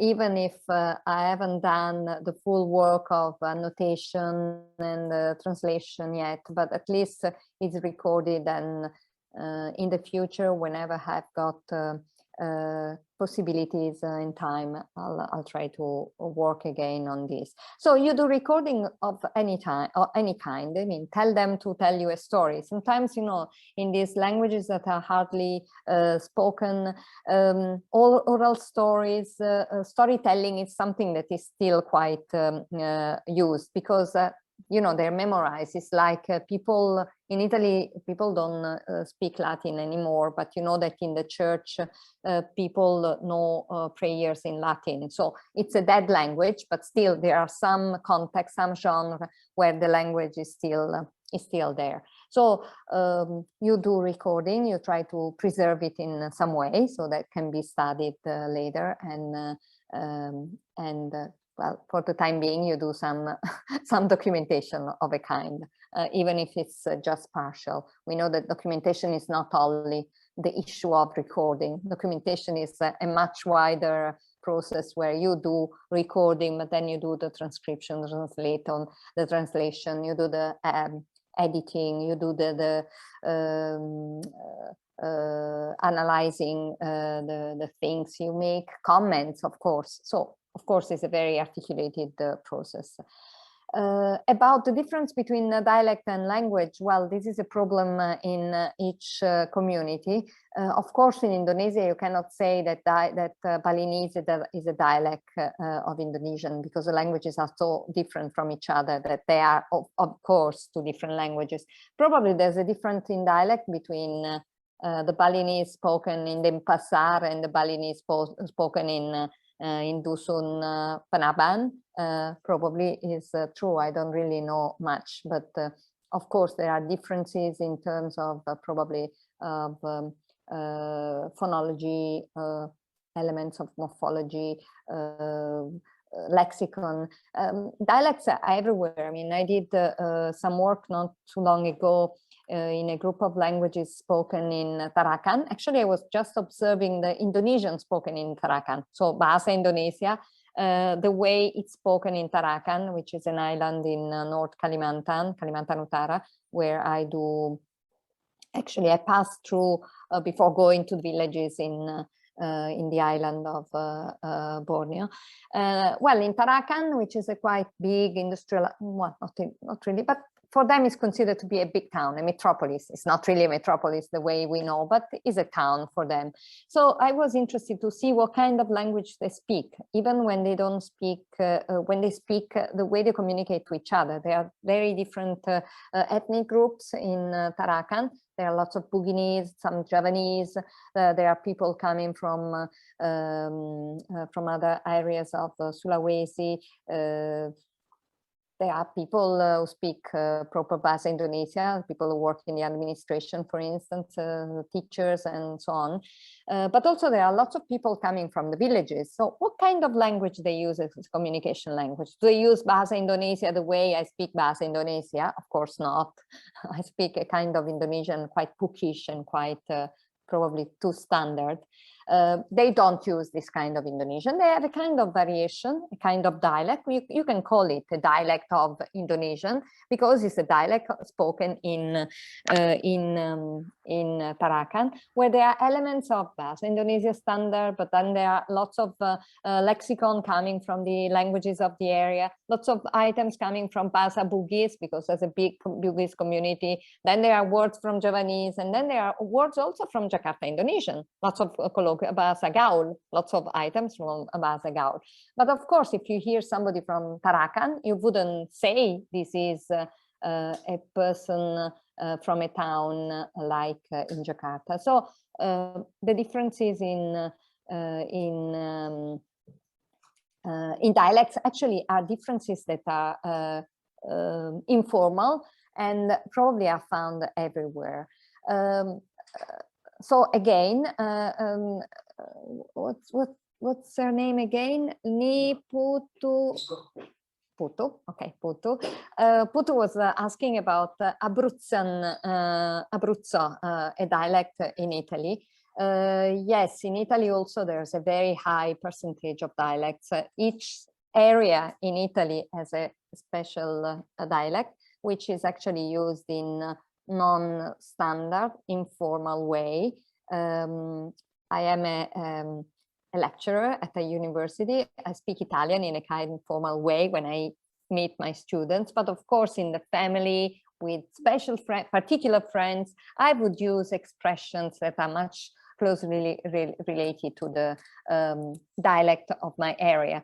I wouldn't use it, for instance, for somebody with somebody from Milan, because you know the communication wouldn't really work, because somebody from Milan has a different dialect from mine. Probably I will use an expression, a dialectal expression, just to give color to my conversation. As we do, it's a way of showing our identity, for instance, and we always do that, of course. So the difference between dialect and language, of course, is a very, very subtle one, and also very, very complex. Very often the problem is between what is standard and standardized and what is not standardized. So for Balinese, for instance, you have a standardized variant of Balinese, what is in the books, but then you have variants spread all over the area that have not been standardized and are characterized by special features in phonology, morphology, or lexicon, for instance. So I don't know whether I gave an answer, but yeah, please, if you have comments. I think it's clear, Miss. Thank you. Thank you. Okay, thank you very much, Professor Soriente. I think this explanation is very detailed here, so it will be easier for Putu to understand it. Okay, next, we still have two more questions here, and the next question is Made Septian, could you unmute the speaker, please? Hello, Made, are you there? Made Septian Cahyo Pradito. Okay, you read Okay. yeah. Okay. Thank you. Maybe he has unstable internet connection, perhaps. Okay. So we go on to the question. The question is how to preserve Indonesian culture so that it does not become extinct, and how to maintain the museum so that it still has a classic value in the eyes of visitors. Thank you. So I don't know this question probably both. Okay. Yeah, maybe both of you. I'll Okay, reply about language and say something, but then probably Putu has much more experience about the museum. Thank you very much. Okay. How do you preserve? Well, is by doing what we are doing. I think is always supporting the idea that multilingualism and multiculturalism is important. I mean, I'll give you an example. What the crisis of Afghanistan in these days, probably not all of us know that Afghanistan is a country that is very rich with languages, cultures, has a very old culture, and the Taliban is something totally new that has nothing to do with the traditional culture of Afghanistan. Now, why it is so important to stress that we are in this world because we are all different. We weren't born to be all same. We weren't born to have all the same globalized culture. Imagine how boring it is if all of us all over the world can only eat McDonald's. Imagine this. Imagine how boring is this. I give a very, very basic, stupid example, but food, I think, is a very important issue, a very important item of that differentiate cultures. Language is another of those. Languages are there because people are different. Just like there is biodiversity in the world, there is diversity of languages, and probably for only this reason it should be preserved. So what you can do to maintain, to preserve language differentiation is a very big issue, of course. It has to do with what single countries do to maintain and to foster language diversity, for instance. In Italy, we use a national language, which is Italian. This was done, it's a very long process how Italian became Italian. But Italian actually coexists not as well as in Indonesia, I should say, with different dialects. Different dialects are used just for, as I said, for familiar, friendly conversations, for expressing some special, very localized expressions. Very little is done, for instance, for publishing things in dialects. But for instance, I should say that a lot is being done in cinemas. Now you have lots of, for instance, series where they are located in different areas of Italy. So one is in Milan, so you would hear much more Northern Italian dialects spoken. Some are located in Sicily, others are located in Napoli. So there is a kind of effort to show that different areas actually have different colors because are made by different people who speak different languages. So it is very important for the local governments, for the governments, national governments, actually to keep an eye on both the national culture and the local culture. And I know that Indonesia, with the Badan Bahasa, tries to do this, although I think much more should be done. Should be done to show, for instance, in the areas, in peripheric areas, that being bilingual, plurilingual is not an obstacle to any education. If there are problems in education, the problems are in the education itself, not in the language that is used to give the education. If you see good examples of great scholars, but also great people in the world, they always say, oh, look at these people, this person. This is an athlete who is able to speak 5 languages. This is an author who can speak 5 languages. It should be a model for you. I mean, model for us should be people who are able to speak Balinese, Javanese, Indonesian, a bit of English. If they can speak Italian, probably Japanese, whatever. Never think that being monolingual is good. It's probably good for some American scholar somewhere in the Tennessee who can only speak English. It's good because he publishes articles in the highly quoted journal because he speaks good English, at least better than mine or yours or somebody in this room. But I don't think actually he or she has a better knowledge of the world than us. So, as I said, to prevent language from disappearing is really a role of local or national countries and local communities to maintain.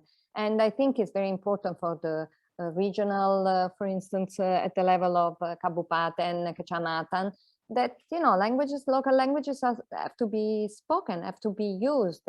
Mothers shouldn't be worried about teaching their language, their languages to the children. This is something that I see everywhere. I mean, and this is really very sad.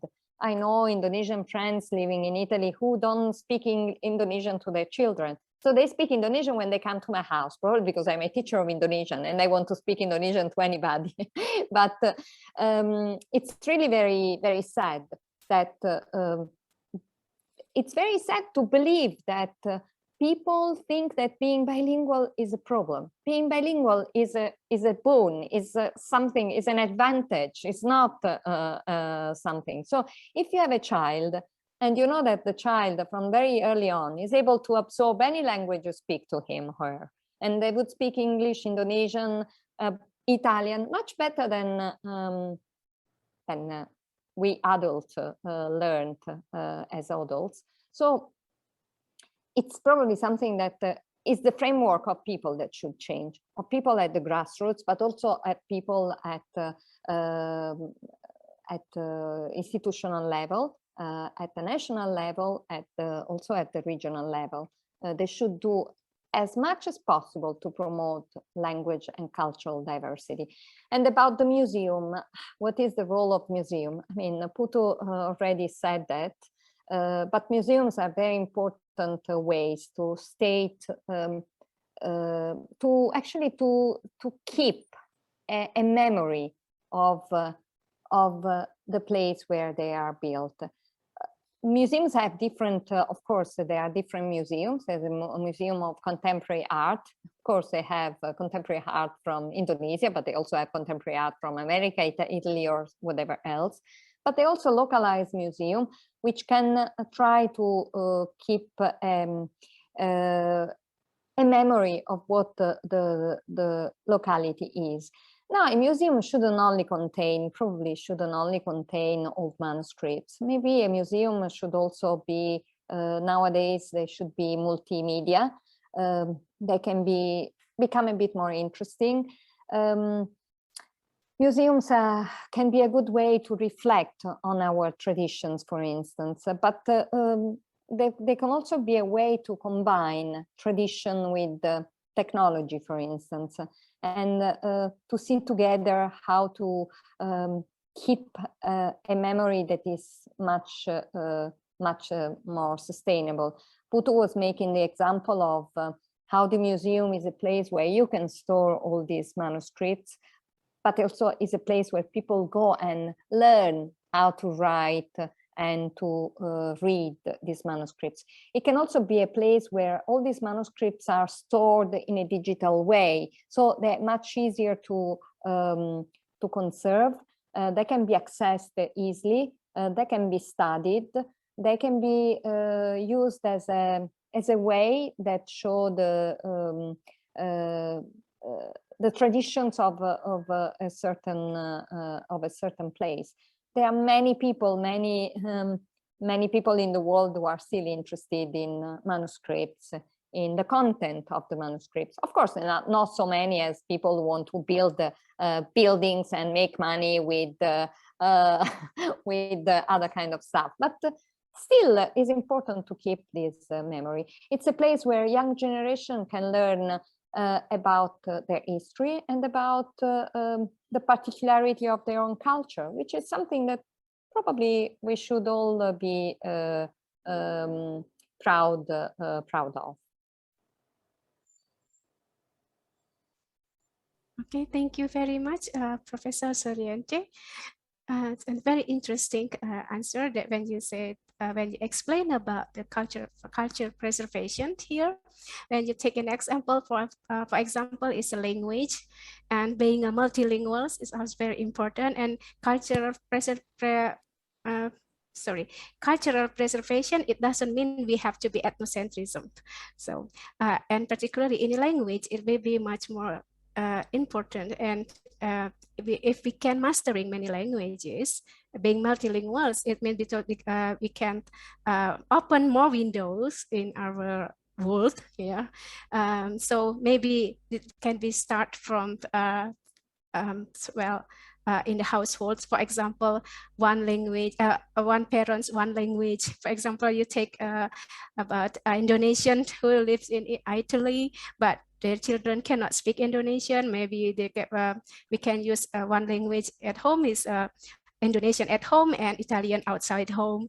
And for example, for Indonesian who mix married to other for example, Balinese with the Japanese, maybe father from Bali, so they can speak Balinese to one parent, one language, and to mother, they can speak Japanese, for example.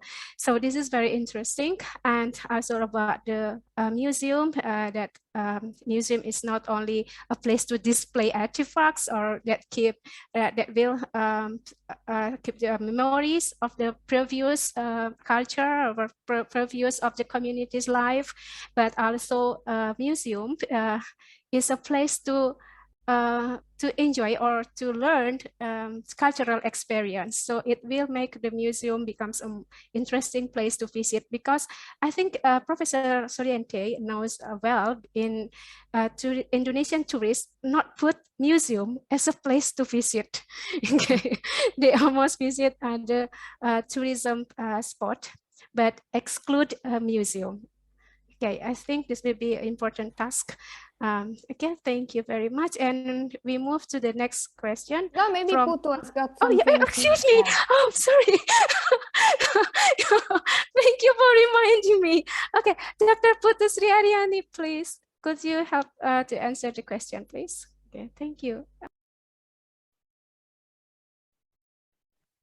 Thank you very much for the opportunity to answer one of the participants' question. And I think Prof.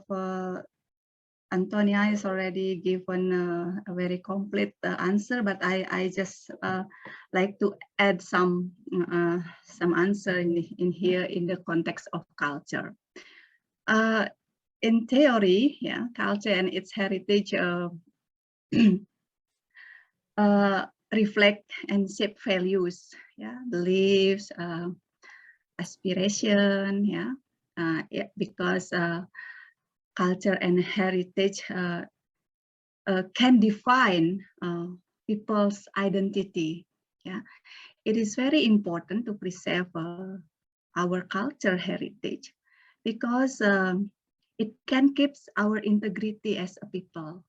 Yeah.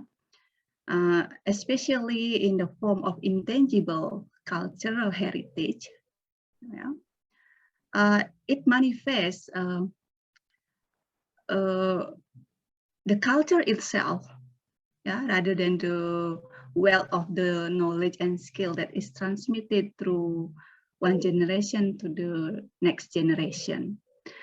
But I can stress in here that as long as knowledge is used, it will stay alive. Yeah, as long as the skill is practiced, it will still alive. Yeah, in the memory of the people. Same as traditional knowledge can solve problem if we are willing to explore and remember when there is a problem. I also try to answer what is Mr. Putu Wisnu asks here. Yeah. Did Prof. Antonia ever make a research about taboo? I would like to cite one lontar that is very famous in Bali, lontar usada gede. This is related to our situation now in the pandemic of COVID-19. Yeah. In lontar usada gede is already written that one of the lontars of the statement in the lontar said that if there is a person who is afflicted with the infectious disease by the ruler, in this case is king, is place these sick people on the beach, far from the village. So if we try to make a line with our situation now, it's just like the people who get sick is being quarantined. Yeah, far from the village. The village community must not avoid these sick people, must not see it, do not leave it in the village for a long time. So as soon as the people is known being sick, so they must be quickly quarantined far from the village, because it was believed that if the sick people keep longer in the village, consequently that all the gods would leave the village. So this kind of taboo, yeah, this kind of taboo to keep the sick people close to the others healthy people. So that's what can I add from what Mrs. Professor Antonia have given the answer last time. So thank you very much. If there is something that not unclear yet, so you can ask more. Thank you. Okay, thank you very much, Dr. Putu. I was so sorry just now that your face to explain about the questions. Okay, thank you very much. Okay, now we move to the next question. We still have 2 more questions, and both questions are addressed to Professor Soriente. And well, we start from Putu Wisnu Saputra. Putu Wisnu Saputra, are you there? Hello. Could Yes, you I'm unmute there. the speaker, please? Yes. Okay, thank you. Okay, thank you to Mrs. Nengah and Professor Antonia for giving me a chance to ask about my question. But I want to say sorry because I had a bad connection. Therefore, I turned off the camera. Okay, my name is Putu Saputra. I'm from Sociology major. I will ask to Professor Antonio, as a linguist, did you ever make a research about taboo or ghost stories from every countries who have attended, especially in their indigenous community? How Mrs. Antonia conduct this research? Thank you. Yeah, you take for granted that I've done research in everything. Thank you for the question. No, unfortunately not. But I always pose myself the possibility, the question: how would I behave if I was in the position to do research or to record things that are taboo in the community? I mean, this is a very sensitive issue. And especially because I'm a foreigner, I mean, the places where I do research generally is in Indonesia, where, accept it or not, despite my long experience, I'm still a foreigner. I'm still somebody coming from a different culture. So I've never really had any experience with that. If ever I've been in a situation where a very high level of sensitivity is necessary. I mean, like something that I know is very, really have to do with the inner parts of, inner circles of the culture. I try to make it clear that I ask permission to be there, and I ask, for instance, whether I can record, and if they say no, you cannot, well, of course I cannot record. And this is obviously happened in several cases. For instance, when somebody died, for instance, I mean, I was obviously required either not to be there or not to record, and I think this is quite acceptable. So in cases like these, what you can do is only try to work as good as possible with the people from the community. So the recording and the presence is not done by me, it's done by somebody from the inner community, and I can just help later with the analysis of data if people want these things to be recorded. I mean, I give a very simple example. I was in the Kajang community. Kajang is when I went to Sulawesi for the boat building,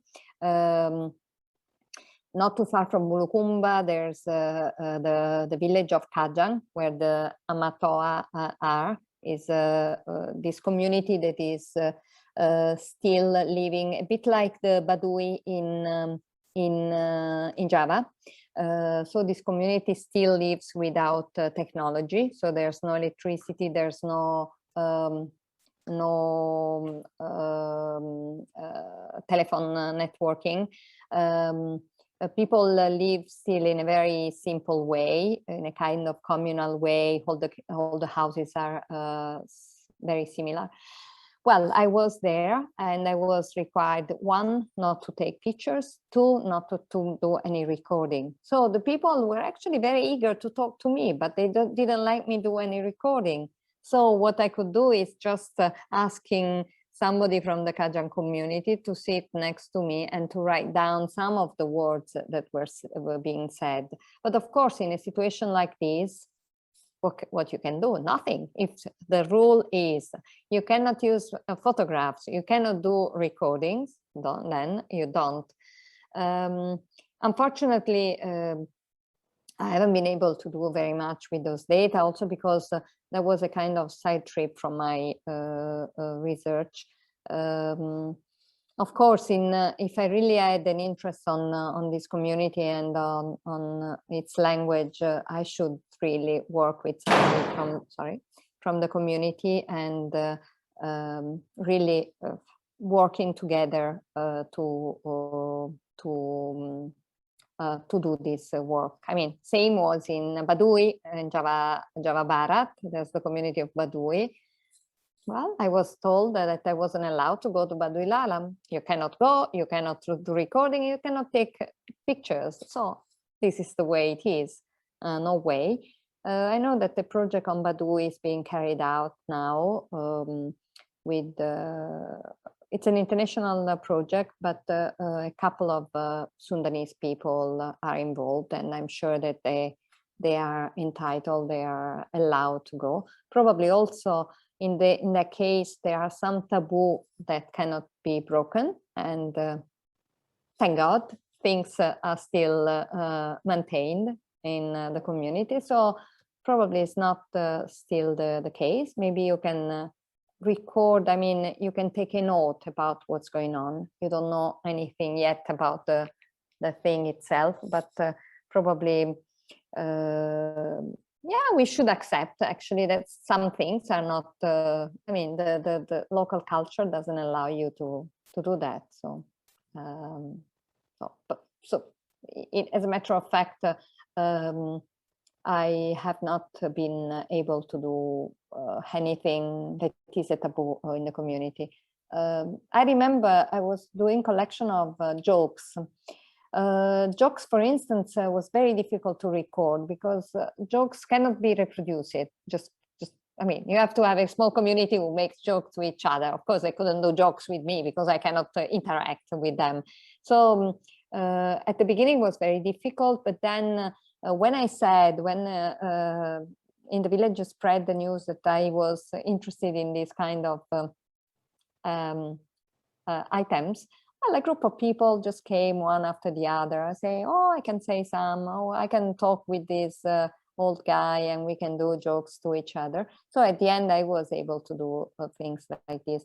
What I want to say is that as a linguist, first of all, you should have really a lot of time to do research. And second, you should adapt to the situation and should find a way to collaborate as much as possible with the local people. So if your presence is not necessary in a particular moment, then it's okay. You just go out and leave others to do that. I hope I answered. Okay, thank you very much, Professor Soriente. And we move to the next question. This is from Wayan Arya Mahendra from Universitas Pendidikan Ganesha.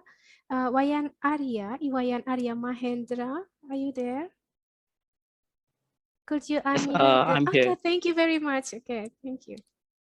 Hello, I'm Arya Mahendra from History Education, Universitas Pendidikan Ganesha. First, I want to ask to Prof. Antonia Soriente, what is the difference between Indonesian oral tradition and other country oral tradition? Example, maybe in your place or in Europe, in Middle East. And I'm a little bit curious why you do research and learn about Indonesia that. And the second one is about oral tradition, especially in historiography or oral history, uh, that use fight against big narrative that historiography made. Maybe what Prof. Antonia Soriente opinion about that? Thank you very much. Okay, there are several questions. I probably start from the last one about relations of oral traditions with the historiography. This is what you're asking, if I understood well. Oh, yes. Yeah. Well, we know that in many cases, actually, historiography still relies upon oral history. Oral tradition is something a bit different from oral history. Yeah? Of course, when you talk about oral tradition, it's something a bit wider that covers several issues. And probably oral history is part of it. In the case, for instance, I can give you an example of the places where I do field work. Yeah, in the Punan and Kenya community. I talk about them because I know better than the community in Sulawesi. So I would prefer talking about what I know better, because this has actually been an issue which I also been involved in. So when you go to a community that has a tradition of being oral, so I can talk about the Kenya and the Punan. The Punan don't have any historical writing. There is a couple of, some information about these people are just by some colonial, when the Dutch had a post in Apokayan, in one of the areas, they did report some things. For instance, also linguistically, they did a kind of list of words. They did write some things about these people, but really there's a very little historical information about these people. So what do you do when you go there? You ask people, and if we want to talk about history, you can try to ask whatever is relevant about their history. So you say, oh, you are in this village. Have you always lived in this village? And they say, no, we moved here when there was Perang, maybe they say. How do you know? Oh, this was told to me by my father and by my grandfather. I mean, this is the way you go when you don't have any historical sources. You can definitely reconstruct something. You can reconstruct something by doing genealogy, yeah. And you are really amazed by the capability of memorizing things in these people. If you ask me, myself, I'm a scholar, about my own genealogy, I can just tell you about my father, my grandfather, maybe the father of my grandfather. That's it. I cannot say anything anymore. I don't even know names. These people actually have a very good memory based on the fact that they are oral. So they probably never got used to the fact that they can read information somewhere. So they have a better way to memorizing things. And oral memory, oral history is as important for history as oral traditions. I mean, although oral traditions is something a bit that conveys much more things that go beyond probably history. Myths, for instance, are part of oral traditions more than oral history, of course. I mean, it's always very difficult to see the separation when things actually are not written down and are not also be proved by any historical fact. Is quite difficult. The only historical fact that you can count on is the fact that they rely on something that is known to history. So they say there was a big plague. Okay, so you make a research, and you see that actually there was a big disease in that area, in Indonesia in general, at that time. So you can say, okay, it's referring on this historical fact, or probably they refer to some historical facts that are actually be proved, because otherwise you can just count on the fact that something is repeated from a mouth to another. Of course, I think it's still very relevant. Maybe if you're an historian, your way to counter check the facts has to be much more scientific. Scientific means you have to counter check many more times. I'm pretty sure that if you are an historian, you would try to collect the same story from as many as possible people possible, probably also in different areas, whether there's been any connection between the populations. So you have a probably different kind of approach from the one like me, who is interested in the culture, in the way I try to see.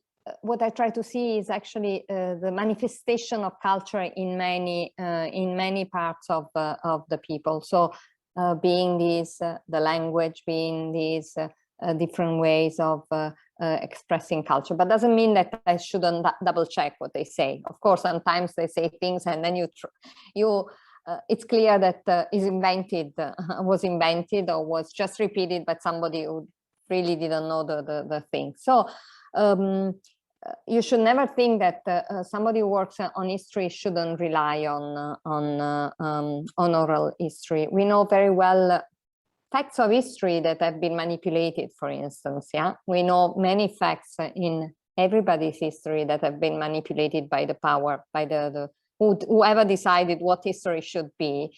Yeah, you can collect data that can disprove also, but probably add information by collecting oral histories of people, what people remembers, if people are still alive, or what they remember from what they were told when they were young by other people. You still can put some frames in a big picture that actually an historian is interested in.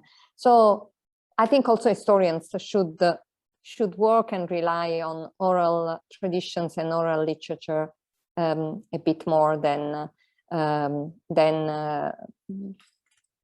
they do, or probably they already do. I mean, I always find it a bit difficult to communicate with people who work historians. I mean, they think if something doesn't have sources, real and concrete, it's very difficult to talk. But I still believe that finding other things from what culture tells us is still a good source of knowledge and information.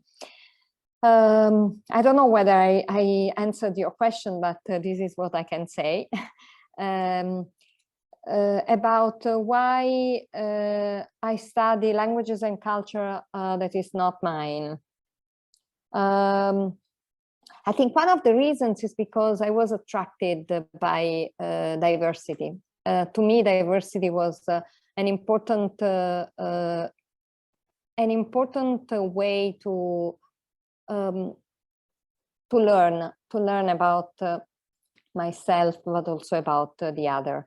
And I should say, by studying Indonesian, I learned to also to study and know better my own culture. It's through the comparison, it's through the showing interest towards the other that we learn to know better also our own culture. If you want to see the anecdotal reason why I study Indonesian is also quite difficult. Sometimes in Indonesia, people said it was destiny. There was a kind of, I don't know, probably I was born for being that. I don't know. I mean, I cannot explain. I don't come from a family that has any connection with Indonesia, but still, when I went to Indonesia the first time, I realized that that was the place where I should be and I should develop my career on. So sometimes there's no reason. I mean, people, it's like when you find out that you are good in singing, you're good in drawing, you're good in a sport. I was born to be what I am. So you shouldn't find reason. But what I can say is that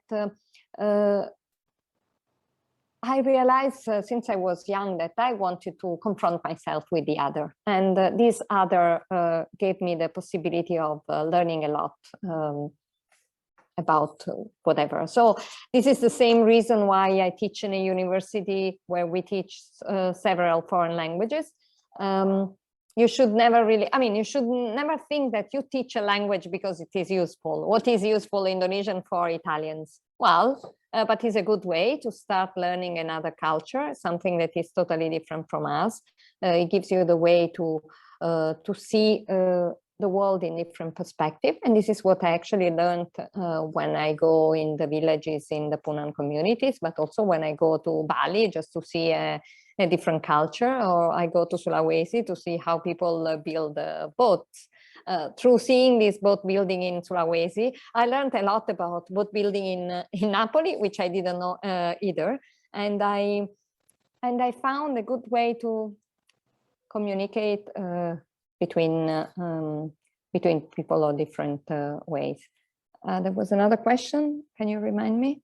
How did I answer all your questions? I forgot. Bagaimana Arya? Sudah terjawab semuanya atau mungkin ada jawaban pertanyaan yang tertinggal maksudnya?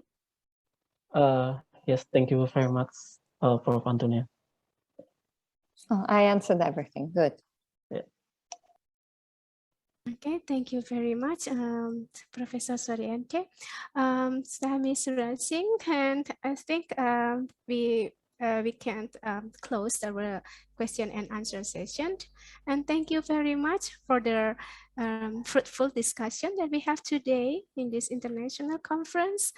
At the end, also most questions from the students mean that they are interested in these topics. And thank you very much for sharing your research about your research to us, for Dr. Putu Sri Ariyani and as a Professor Soriente. So we have a fruitful day today, and I would like to thank you for the both speakers and also all the participants here for your questions also. Okay, and for the last, give a big applause to our two great speakers. Okay. Thank you very much. Now I will return the screen, give back the screen to Miss Dea. Okay, the MC, Miss Dea. Okay.